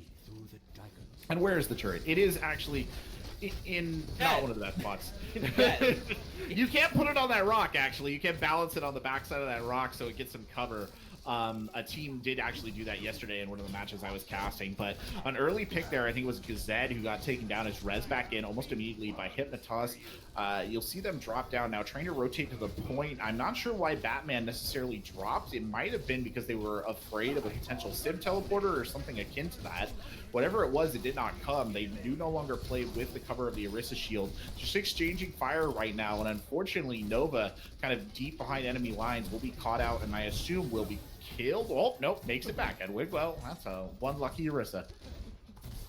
I think the reason Batman dropped was actually just to protect the Painless and Torbjorn. They're kind of playing a bit of a split comp with 3 people on top, 3 people on point. Oh, I guess there's something to be said for. Yeah, I think you're probably right. It does, I guess, make sense. Pausing again, does make sense to split angles of fire, which is something that a lot of people kind of don't do. It sort of depends on the team, but I guess they're going hard for that one. They are calling for pauses at the worst time. Okay, I think they have 4 minutes, something like that left. I don't honestly know. It's so hard to keep track with these constant pauses. That being said, we are seeing Tannic actually swapped over to the attack Torb. Can we have a Torb 1v1 to decide who gets this first point? No pauses, nothing. It's just a straight up Torb 1v1. I don't know why you would switch over to the Torbjorn, if I'm being perfectly honest. I don't get me wrong. I really enjoy Torbjorn. He's like my favorite DPS. I think he's really like funny, and people get tilted because you killed him with Torbjorn, and he feels still. People think of it as a meme pick, but honestly, I don't know why you'd pick attack Torb here going into what you're going into. It just doesn't make a lot of sense. Good. No, it just doesn't make a lot of sense. I can see how in certain situations an attack Torb could be used on Hanamura. I do not think this is one of them. You are not leveraging any significant amount of firepower that you would not be getting out from a Hanzo. They really want to know what my cereal is. I think the world wants to know what your cereal is. Well, too bad. They're not going to find out. I'm going to keep eating my cereal. Hedwig's secret, as it were. When he's done eating, he's gonna bury that cereal deep underground, so no one will ever know. No one will ever find out what cereal. But like the Jumanji board, put it out to sea. I'm waiting, and it looks like we're unpaused here, so we will get back in. 2 minutes 38 seconds on the clock. The attack is boiling forward. Windows actually coming out on both sides. A bit of an awkward window placement there for Pew Pew, or not for Pew Pew, for Knock on Wood, who I think is just trying to get his team to focus through it. Even as I was saying, the Torb wasn't that great. Tannic B will actually get a kill on Painless, which might help blow open this defense just a little bit. Now missing the Zenyatta Discord, or Bob comes out and gets stuck on the boardwalk.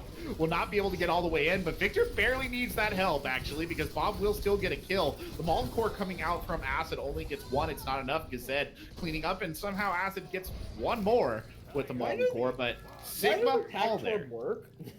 I don't know. I literally just spent like 30 seconds saying it wouldn't work, and then suddenly it did. We were both like, this is not going to work. It was Bob, if we're being honest, Hedwig. I think it was the combination of Bob and Victor with a little bit of help from the attack Torb.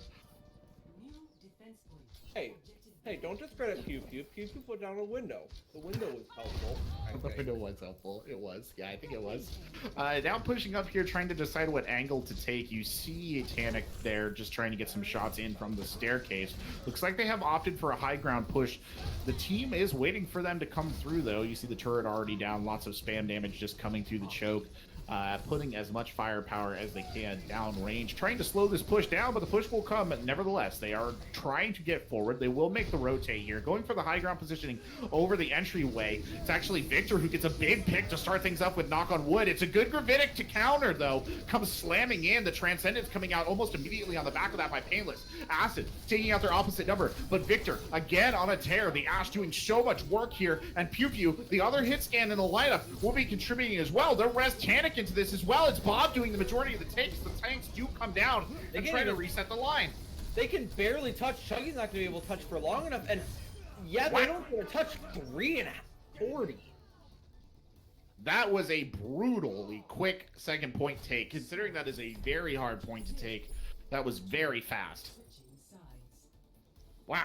That was just a rush onto high ground, use all the ultimates they need to, get a bunch of kills, rush to point, and there's nothing they can do to contest. Yeah, the Bark definitely need to think about what exactly happened right there, presuming we see this one going back in overtime. That was weird. Victor, though, I mean, again, credit to Victor on the Ash playing big right there. Big plays. Victor did an incredible job there. Kudos to him, even as he still tries to guess. I just finished my cereal, so now you're never going to find out. Yeah. Well, it was a good play all around by the attackers there. Plat chat overcoming those internet issues to make a very convincing push on second point. As you said, just using a majority of their ults. But looking ahead to the defense, a change is interesting. So the attackers will be actually, oh, never mind. Batman looked like they were showing D.Va for about half a second. I was like, that's bold. But then again, we just did see attack Torbjorn work. So yeah, I mean, it not only work convincingly. It worked. Yeah, I would be surprised if they ran D.Va. It's just not as good. I like D.Va. Don't get me wrong. Bomb is fun. It's useless, and she's probably the worst tank currently. Whoa! Yeah, I'm gonna stop a push. Pew Pew doing a little Zenyatta alphaing right there. Takes Painless right out of the equation quite early on. Batman sadly can only sit and watch with all that overshield that he generated as the team just waits for the next push. Waits for their Zenyatta to get back into position. A solid about 30 seconds wasted, though. That's good time. That being said, oh no. See, that's the worst thing you can have happen to both supports. That's the worst thing you can have happen is just getting stuck. Both the DPS just decide, you know, we're gonna die anyway. Hypnotoss actually got 3 right there, and Victor finished off the last 2. The 2 hit scans coming in clutch again. If a hit. Dude, is Bap a hit scan? Yeah, he is. I always forget that Bap is a hit scan because his bullets look like projectiles. Yeah, no, I'm pretty sure he is. Don't quote me on it though, because God only knows weird things tend to happen in Overwatch. No, he's a hit scan. He's a hit scan. You're right. I was gonna say, I played a lot of Baptiste. I feel like my bullets usually go. I'd be better if he was projectile, if I was being honest. Here's the push coming in again. Batman doing a big damage eat there on the front line, generating a ton of overshield off that. Still struggling to make this work though. You saw an attempt there. Smile just completely burned down. Every gadget known to man burned out as well. Looking more like a Rainbow Six Siege round in terms of gadget clear than Overwatch, if I'm being honest. Oh, Rainbow Six Siege, I do love you so. It was funny. You chill clear. The Bob got rocked onto the high ground, so he was just chilling next to the tanks, and for a moment, oh. Acid getting a big pick. Window coming out. Look at this rapid strike. They just, not to use Rainbow Six lingo, but they just swing the corner there with the window and rack up about 3 kills in the span of about 2 or 3 seconds. Brutal stuff from the attackers, and they'll go straight to the point and make the cap. Corbeck has been playing way too much Rainbow Six Siege, which I mean, I don't blame you. Rainbow Six Siege is a good game. It's just funny. It's exactly what it looked like, though. They just came around the corner and suddenly everybody was dead. I really admire that. I kind of, knock on wood, should not have popped that window there. 4 of his teammates died, and then he popped window. Yeah, that was really just something. That I being just said- don't think they expected it. That being said, Oh, probably no. not gonna have more time. Yeah, Smilo taken down early, and yeah, they are running out of time unless they somehow pull off the most miraculous. No, it's just not happening. But Panic B now sitting on an ult, and Acid has one as well. Batman got his, so fair ult economy on both sides. Yeah, I mean, a good ultimate. I mean, the big thing I'm gonna notice is that Tanic does have that molten core, and in this like high ground corridor, that's gonna get a lot of damage. Whoa, there's the dragons out. Gazed goes down. Immortality Field and Transcendence out, but Chungy's still getting picks. Tanic B, though, on the other side with a little bit of help from Victor, pushes the attack back. A great Molten Core there to just seal off the hallway and stop what could have been a potentially disastrous push. That was looking really good there because they actually forced Pew Pew and Hypnotoss both used their game-saving abilities, and they didn't even manage to save Gazed because neither of them, I think, realized that the other one... They were both thinking the other one was gonna pop their ability, so Gazed died, and then they both popped Transcendence and Immort. That being said, the only big thing to take away there is now they're not gonna have that Transcendence for a lift if they were planning on using it there. They do have Immort though, so it's not the worst waste. The About a Bart minute going higher. under. The Bart going under here. They'll actually unleash the Bob onto point as kind of the initiator. That will force some sort of movement out from the defenders. The Gravitic comes up. Batman does a great job of ducking underneath. The Gravitic coming out on the other side. Bob goes into the trench. Point? Oh no, Victor probably wants that Bob back badly, and Bob still has angles though. Will actually take out the Immortality Field. The window is down here, Painless, way out of position, will get punished for it, will go down, but Acid and Chuggy combined doing a ton of work there, and they will take the point despite being supportless. The 2 DPS combining for big points right there for the Bark. Massive plays from both the DPS. That Bob on point did a whole heck of a ton of work. Just forcing pressure and actually getting 2 takes without being contested, because the problem is it's Bob. Unless you melt him, you can't really contest him. Yeah. Yeah, they didn't have a lot of options. They had to rotate down. That being said, Plat does have about a minute 20 more. That's probably 1 good fight, maybe 2. Kind of depends how long those fights end up going. Yeah, it was. I mean, part of that too is just unfortunate for Victor. Just misplaced that Bob. That Bob would have been a huge asset right there if he had been able to touch point, but was not to be. And then Acid and Chuggy just took complete advantage of that chaos to rack up as many kills as they could as fast as they possibly could. Well, it's Looked like they were definitely playing a possible- PvE mode. It's definitely possible the Bob could have gone a lot of. I will play devil's advocate in that I think they had both Bongo and Window down, and They with did, that, yeah. The Bob probably would have gotten melted pretty fast. But you're right, Very it could fair have point. stalled a bit. It could have stalled for a bit of time. Yeah. That being Do it. said, we are gonna see. Oh my God, Hangzhou on attack once again. Yep, here comes the Bark with their squad. Will Painless get decked on the outset again? And no, it looks like there will be no death for the Zenyatta this time. Of course, that being said, will both supports make it through the gate? Something else they've been struggling with as they move in. Instead, it's Chuggy who goes down first this time. Immortality Field already coming out here, but Victor has scored a little bit of a coup there for the team to get things going. They will actually manage to get through the door. A very defensively oriented position here being taken by Plat. You can't really blame him for that, Hedwig. Definitely not. I mean, actually, I really don't like. And then they just rotate around. Victor needs to be very careful as the entire team pushes them out. They now control this high ground. They're gonna be rotating around here. I'm not sure what Gazette is doing.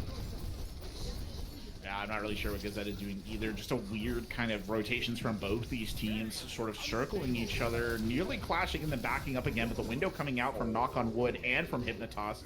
Shots exchanged quickly. Smile getting the better of the exchange, but Painless does go down, so the Zenyatta Discord Orbs are out of the equation.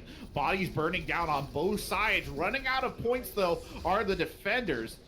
Plat trying to hold on here. It's just Gazette fighting it out on point, and he will go down, and that should be a cap. No, even as I say that, Nova comes rolling back in on the ball, rolls back out the other side, might actually wait for the rest of the team. No, he'll go straight back in again, just trying to play a little bit of ring around the rosy with them for a second. Doesn't last long. Nova burned and out. See, something I've noticed, and it happened both times, is that Hypnotoss pops his window second after Knock, and it's cost them both fights because the window doesn't get as much value. Knock's window, Smile ends up killing 2. Hypnotoss's window, 2 people are already dead by that time that window goes down. And they only got 1 in return. Yeah, it's true. It's that kind of split-second spike in damage is making a big difference right here, especially just considering how fast damage goes. Smile coming out underneath now with the rest of the team. Gonna get hit big. Oh, no. Acid catches Victor looking right there. Victor kind of trying to get in good, hit a good dynamite. Unfortunately, not enough. Tanikby getting a good pick on Batman, though. Of course, the point man now going down. Tanikby actually just surges forward, but Acid is there. Oh, the lava does go down. Painless stuck in the corner, can't actually get out, can't help the team at all. The Zenyatta can do nothing but fire orbs petulantly around the corner. Will actually come onto the point with Transcendence to back up Batman, who does manage to touch as ball. Batman goes down. There goes Painless. And that should be the end. Kenny, this is the first to 3, correct? It's grand finals that are first to 4. Okay, thank goodness. It's like if this is the first to 4, this would be so freaking long. We are currently looking at a very winnable point for Plat, which would bring us to a 2-2, forcing us onto our final point in Busan. That being said, it's not impossible to defend or draw this, considering that's also an option. Yep, you're 100% right. I hope it's not a draw, because that means even more maps, and I don't know how many... Yeah, I don't think it'll be a draw, for what it's worth. I mean, 3 minutes, 21 seconds, theoretically, they should be able to make this stick. Theoretically, I will use that term, emphasis on. That being said, if Hangzhou learned, because what Plat did was basically they capped first and then just bum rushed second. They basically just, all of them went, if you want to use Rainbow Six lingo, all of them went entry fraggers, and then they burst through a window, threw 50 flash grenades, and then killed everyone on point. They sure did. They sure did. That was a cool play. I will admit, I actually really enjoyed that little bit of play when they just swung around the corner with the window and just killed everyone. It's not something you usually see in a slower composition than like double shield, but here we go. Usually takes a little bit longer to get the setup in. Tanik's opinions being apparently very inspirational. Well, there was a turret. The turret is down, but Painless is down as well. Oh, they played that split form, and Tanik, his ping might be off the wall, but his shots were on point right there. They'll rob the Zenyatta of life right at the beginning of this push. Painless caught out a lot more than he probably should, if I'm being honest. Dynamite did come in there just trying to sneak around the bell. I'm not sure that it got too much contact, enough to charge the ult a little bit. They get that turret out again, but Tanik's turret goes down quite quickly. Now starting to push forward here. Gazette leading the charge. That's a very good window, very decisive up. Knock on wood, nowhere close to having the window up. About to get it now, but not only too late. Batman is already dead. The window is ready if they choose to use it. I don't think they're going to have a good opportunity. Knock on wood, definitely considering it there for a second. Won't go. Somebody has to try and stall this out. Unfortunately, they lose Acid on the outside edge. Now the two supports coming into touch. Knock on wood, burned down. Painless cannot do anything but die in front of Nova, and that is a quick point take pushing on, but there are some ults in the bank, Hedwig. 230 is not impossible, especially second point Hanamura. What they have to make sure they do, Hypnotoss is already 70% to his next window. That's massive, but he's not going to have it. They're going to have to just stop this momentum here and now. If they can do that, they have a good chance of drawing this. Otherwise, it's literally unwinnable for them. Ooh, Batman getting beat up a little bit. The Dragons does come through. Dragons kind of misses. Victor and Gazette, Hypnotoss all getting in on the action now. They'll storm the high ground, take the walls of the castle, and drop onto point, and there's no one to touch. Great play from Plat to even the series up and push us on to the 5th and final map. It will be Busan as our final deciding map. And if technically... Huh. Don't see that every day. I mean, it's more common because of, window being window. The pure heals. I love it. I think he does. Does he get some kills? Yeah, he does. He gets two because window. Yeah, that is a hit scan. That being said, if we're going based on how this match has gone so far, this should go to HCB. Considering it's been 1-1, 2-1, 1-1, 0, 1-1, 2-1, 2-2. That being said, wouldn't put it past Plat Chat. Take it out.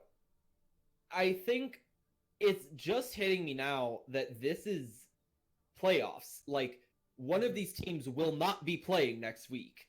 Yeah. Which is a shame, because both these teams have been playing quite well. This has been very entertaining. Very entertaining Overwatch. They choose to swap I and Smile. If you remember, I was their tank on their control, but Smile's been on every single other, which means I maybe isn't as warmed up. That could be a little risky, if I'm being honest. Yeah, that is a risky pick, but I mean, I also, it does telegraph a strategy, right? Like, we know that they're probably not going to come out on the Orisa. We know that iMustache is probably going to play the ball coming into this point, unless there's something we don't know that they're going to surprise us with. But, I mean, if iMustache has kind of become your go-to tank player for control maps, and you're not 5 in the playoffs, what are you going to do? You're going to leave him on the bench? It's a hard decision to make. Yeah, I mean, it makes sense why they play I just think that it has a lot of risk. That being said, PC also hasn't played against the ball since that first map.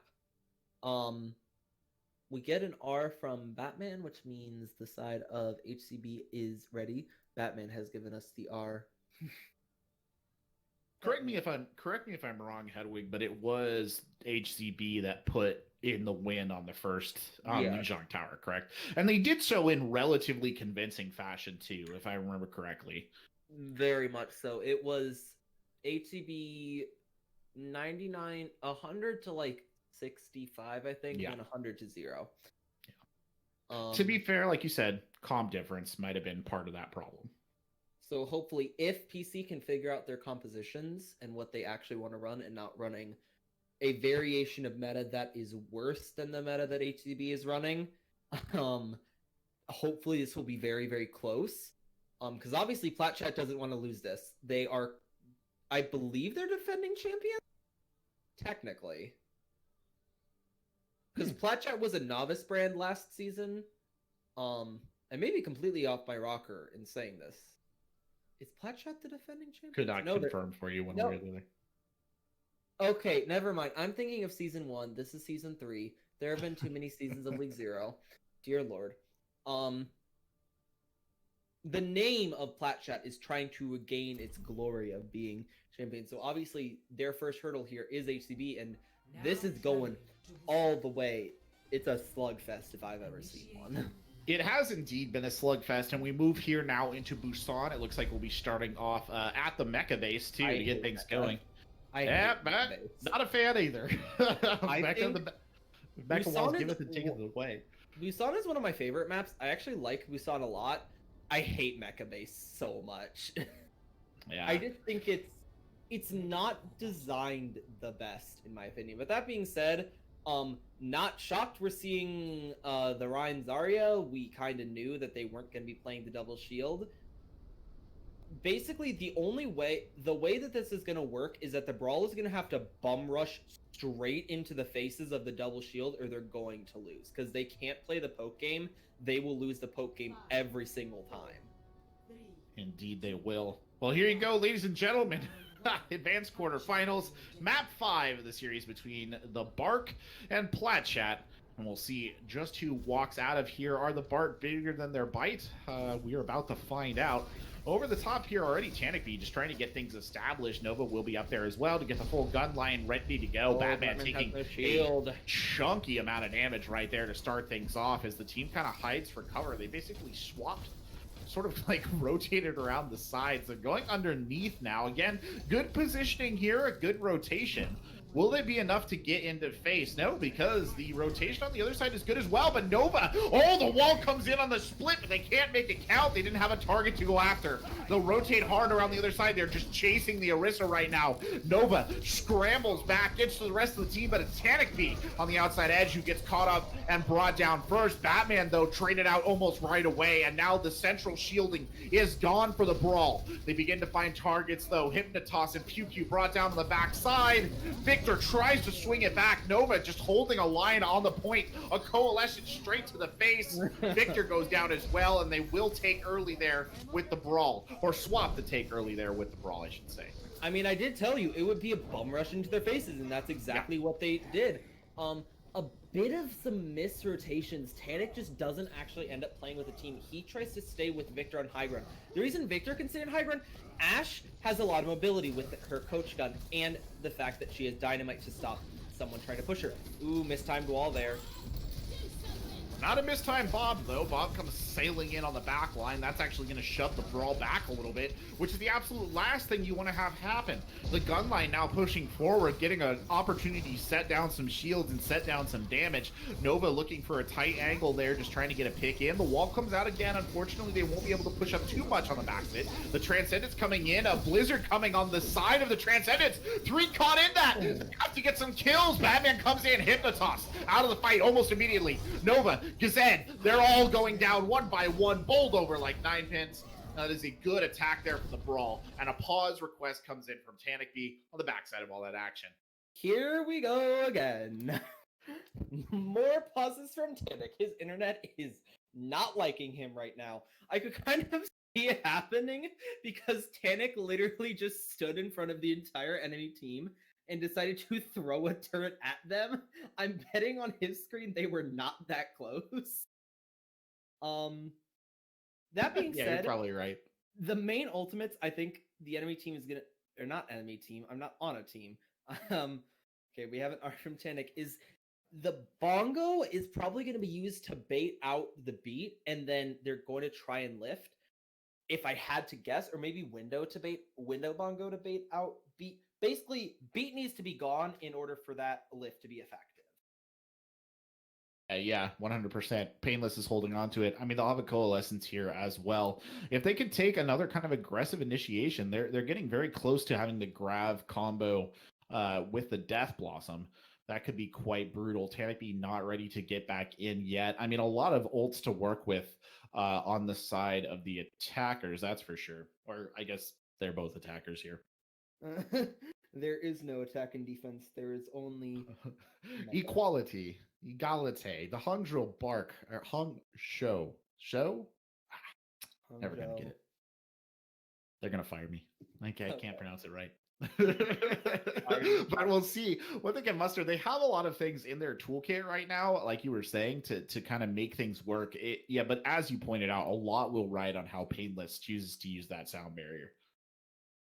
Or you could just choose not to use it, and then who knows? That is also an option. probably not the ideal option, if we're being honest. But yes, that is a choice that could be made. I feel like they're definitely out of time. I would not know. It's only been 2 minutes? Oh. Whoops. Time flies when or no, doesn't fly. I'm not sure which right there. Redwing to play and cast at the same time. That would be something. I've done it before. Yeah, it sounds like it'd be challenging, if I'm being honest. It was part of, I think it was an All-Stars game where I asked to cast, not realizing that was part of it. And there's like an issue. It was All-Stars, so no one cared. There you go. Experimentation. We'll see what they do here, kind of trying to decide which side they want to play on. They're getting a look here at the double shield coming out from Plat. Chad Victor again playing that central area. An orb does bounce out there to try and escort the Ashe away. The rotate coming on the other side. They're not able to play this close enough. They need to be a lot closer than that. The Gravitic does come out. The beat will only be used at the bitter end. Oh, that was very close indeed. Shuggy actually takes a lot. Big shadow, though, from Batman on the front side. The rest of the team comes surging forward. The immortality field is there, though. Pew Pew, the only casualty, and they'll loot their frontline shield. Now Oh, Nova gets swallowed blown off. them. Nova blown out there at the beginning. Shuggy to finish it off. The Reaper doing a spectacular job as that clock ticks up to 100%. I mean, I guess I forgot to mention, Chuggy is also considered one of the best DPS in all of Advanced. These two, honestly, if I had to put money on it, I'd say these two teams might have the best DPS lines in all of Advanced.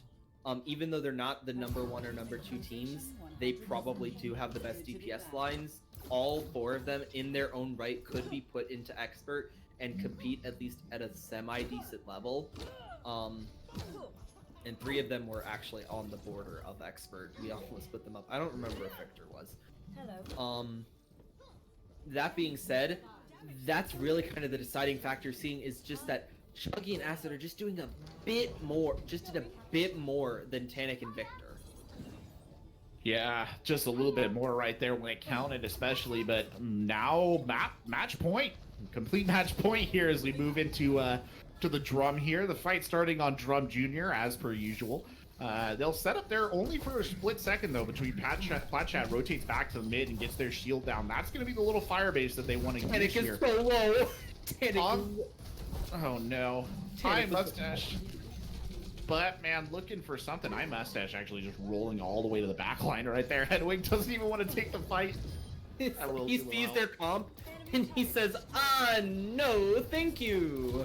And there he comes in again, though. That was actually pretty disruptive. Unfortunately, there was no hook really to follow that up. Batman actually does get a hook right there. Unfortunately, he hooks Gazed, who does a great job of just eating most of that damage, staying alive, and the team is there to help. But Acid, meanwhile, is in the back line of the enemy team, just farming kills right now, and Chuggy on the front line doing the exact same thing. The 2 DPS absolutely tearing things up when it matters. Chuggy actually does have the Mercy Pocket as well. Now Painless and Batman combined to sweep the point clean, and we're already up to 30% here as the Bark have their moving forward in the playoffs right in their sights.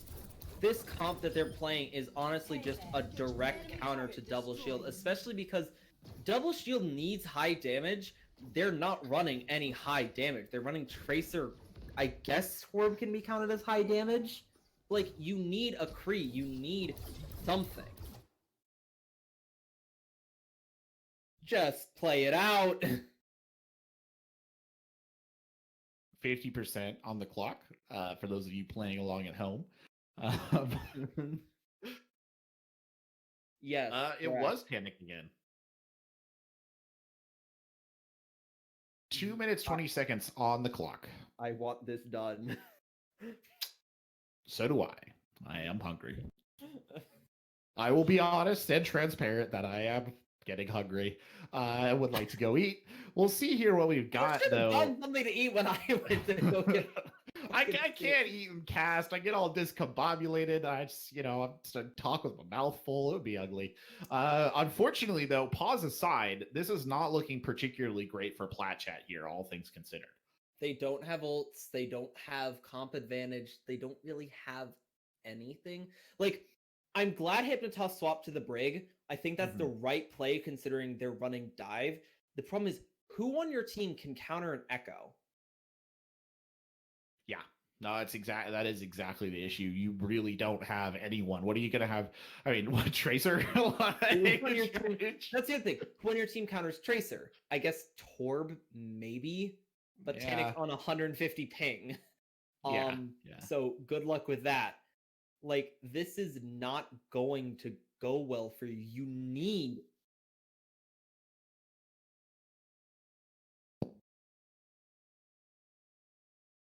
Well, 1 minute pause time remaining overall. Looks like we do have the R here, waiting for the R from the Bark before we can get started. As you can see, 50% on the clock, match point here on the Shrine part of Busan. So a lot of pressure on. I'd say it probably swaps over to Bark pause time now because PC is ready, so it's 5 minutes technically. Okay. Yeah. All right, here we go. Getting started again. They'll begin the push forward. Nova does have the bongo if they choose to use it, but it's Acid. Oh, Victor winning the Tracer 1v1 on the outside, and now the push coming forward aggressively. The bongo's used right away. Batman caught looking burned out. The res does come in. Knock on wood. Gets the hog back in the fight. Mustache coming on the backside, drops in, gets a little bit of damage on the pile drive, but they can't stop Victor. Victor on the Tracer, going to town with a little bit of help from Nova there as well. Acid can only act as a poor copy of their opposite number before they get destroyed, and that might actually be a point flip in the making here, Hedwig, because it's just painless. I think they're going to get that 85. Yeah, they are. So it's going to be one fight territory exactly. Victor went on a tear there, though. He was like, no, we are not going down without a fight. We are capping at least this. That being said, both teams have so many ultimates here. But I would say the side, now that they've lost control, the ball comp is going to be harder to retake. Pulse Bomb coming out early, nothing can be done for it though. Victor does not hit a singular target.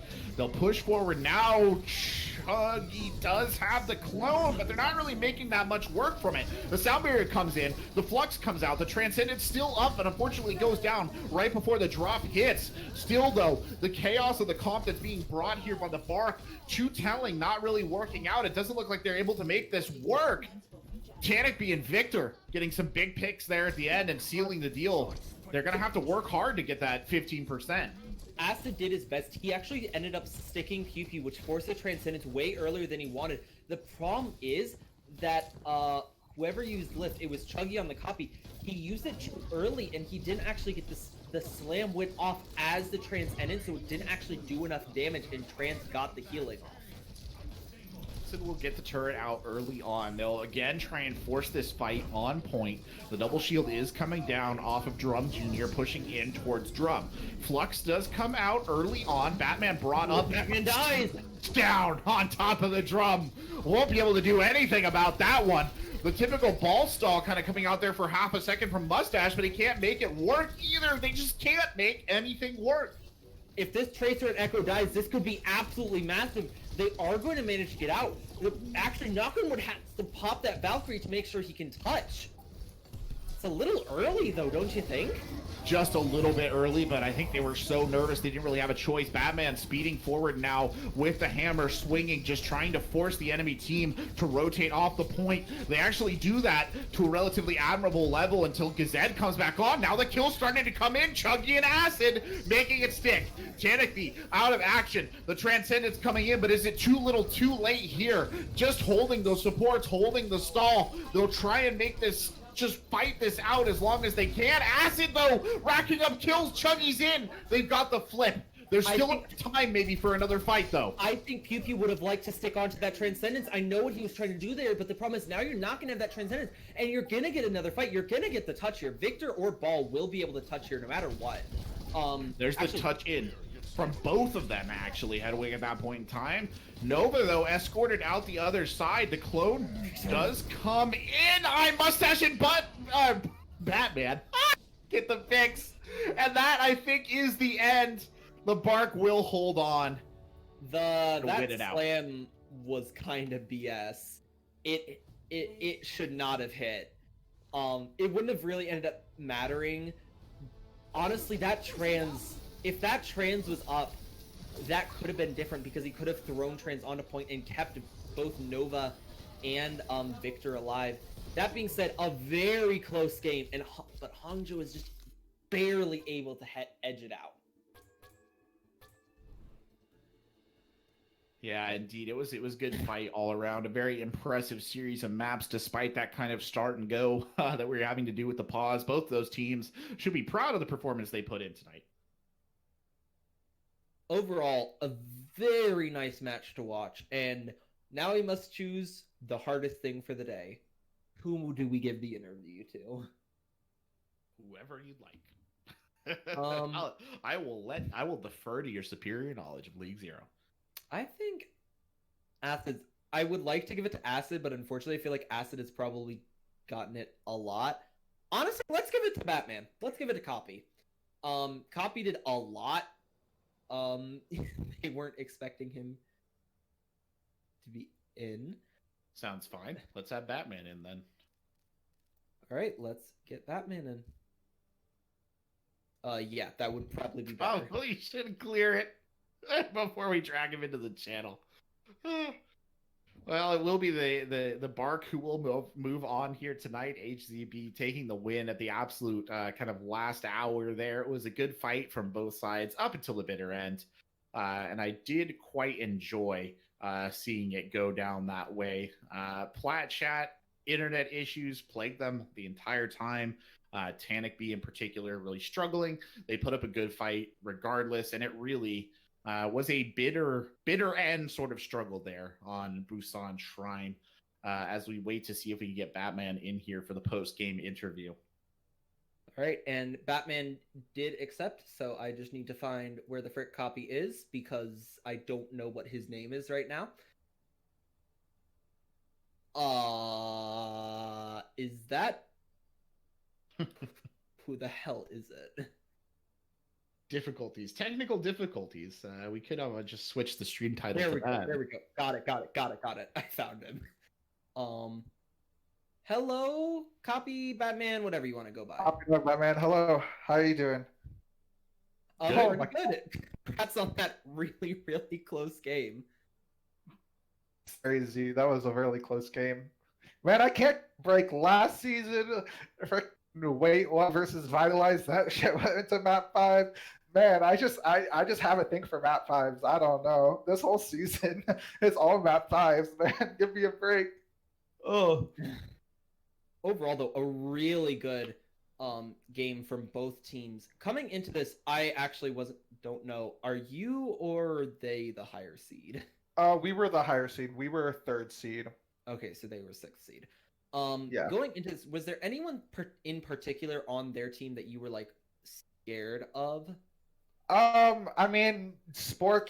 I played with him before. He's a very deadly player. Like, he gets the space and they give him the resources. That man can carry any team. That's what he did for my team the last one we played together. He's a really good player. I respect him a lot. He's a good guy. Yeah. Who on your team would you say, not necessarily the best player, but like the player that sort of holds you guys together in the really tough situations? I would say Knock. Knock keeps us together. Also, iMustache, even though he wasn't in for 3 of the maps, iMustache and Knock On would really keep our mentals together, especially after that last map, or after Hanamura. iMustache, she's like, guys, we still got this. Like, we're all like, yeah, we know we suck at Hanamura. It's our worst map. So let's just go on to Busan and win it. Like, the iMustache and Knock On would definitely help keep our team together. I love them both. I just love this team, man. Everyone is so fucking cool. It's just a lot of fun to play with them. Glad to hear it. I mean, you guys played quite well. What for you was your like biggest play of the night? When did you feel the most amped? Just on Ryan, I'm gonna be honest. Like, I didn't even know I'd make it today. Like, it was like I figured out like today that I was gonna make the game. We've been practicing with me. Like, we thought I could make the game, but I like knew today I was for sure making the game. But I didn't have any warm up. But definitely on Ryan, like I kind of MTD'd their main tank. But I will say I main tanked Giz on the Rhine. But man, that guy was so good on Sigma. He definitely clapped my cheeks on Sigma, which surprised me. At least on King's Row. On Rialto and the other maps, like, somewhat kept it close to him, but he had a phenomenal game, honestly. So yeah, shout out to Giz. You beat me in the mirror matchup on probably my best character. Like, I have nothing but respect for that. They all played fantastic. That was just a good game. Any thoughts on how far you go, or words for your opponents, your next opponents? Last season, despite being the most predicted against team, I made it to finals, and unfortunately we lost in finals because we just had a really crappy week since our main tank was gone the entire time, so we couldn't scrim once. So last time I made finals. This season, I am planning on winning it all. Well, there you go. Hedwig, you got any further questions? Not really. All right, well, congratulations again on your win, my good man. A great game. Well played. Thank you. And honestly, Tokyo Epic Zeus Kingdom Come. What's good luck in all of the matches. Honestly, it's been such a pleasure playing in this league for me. It's helped me a lot.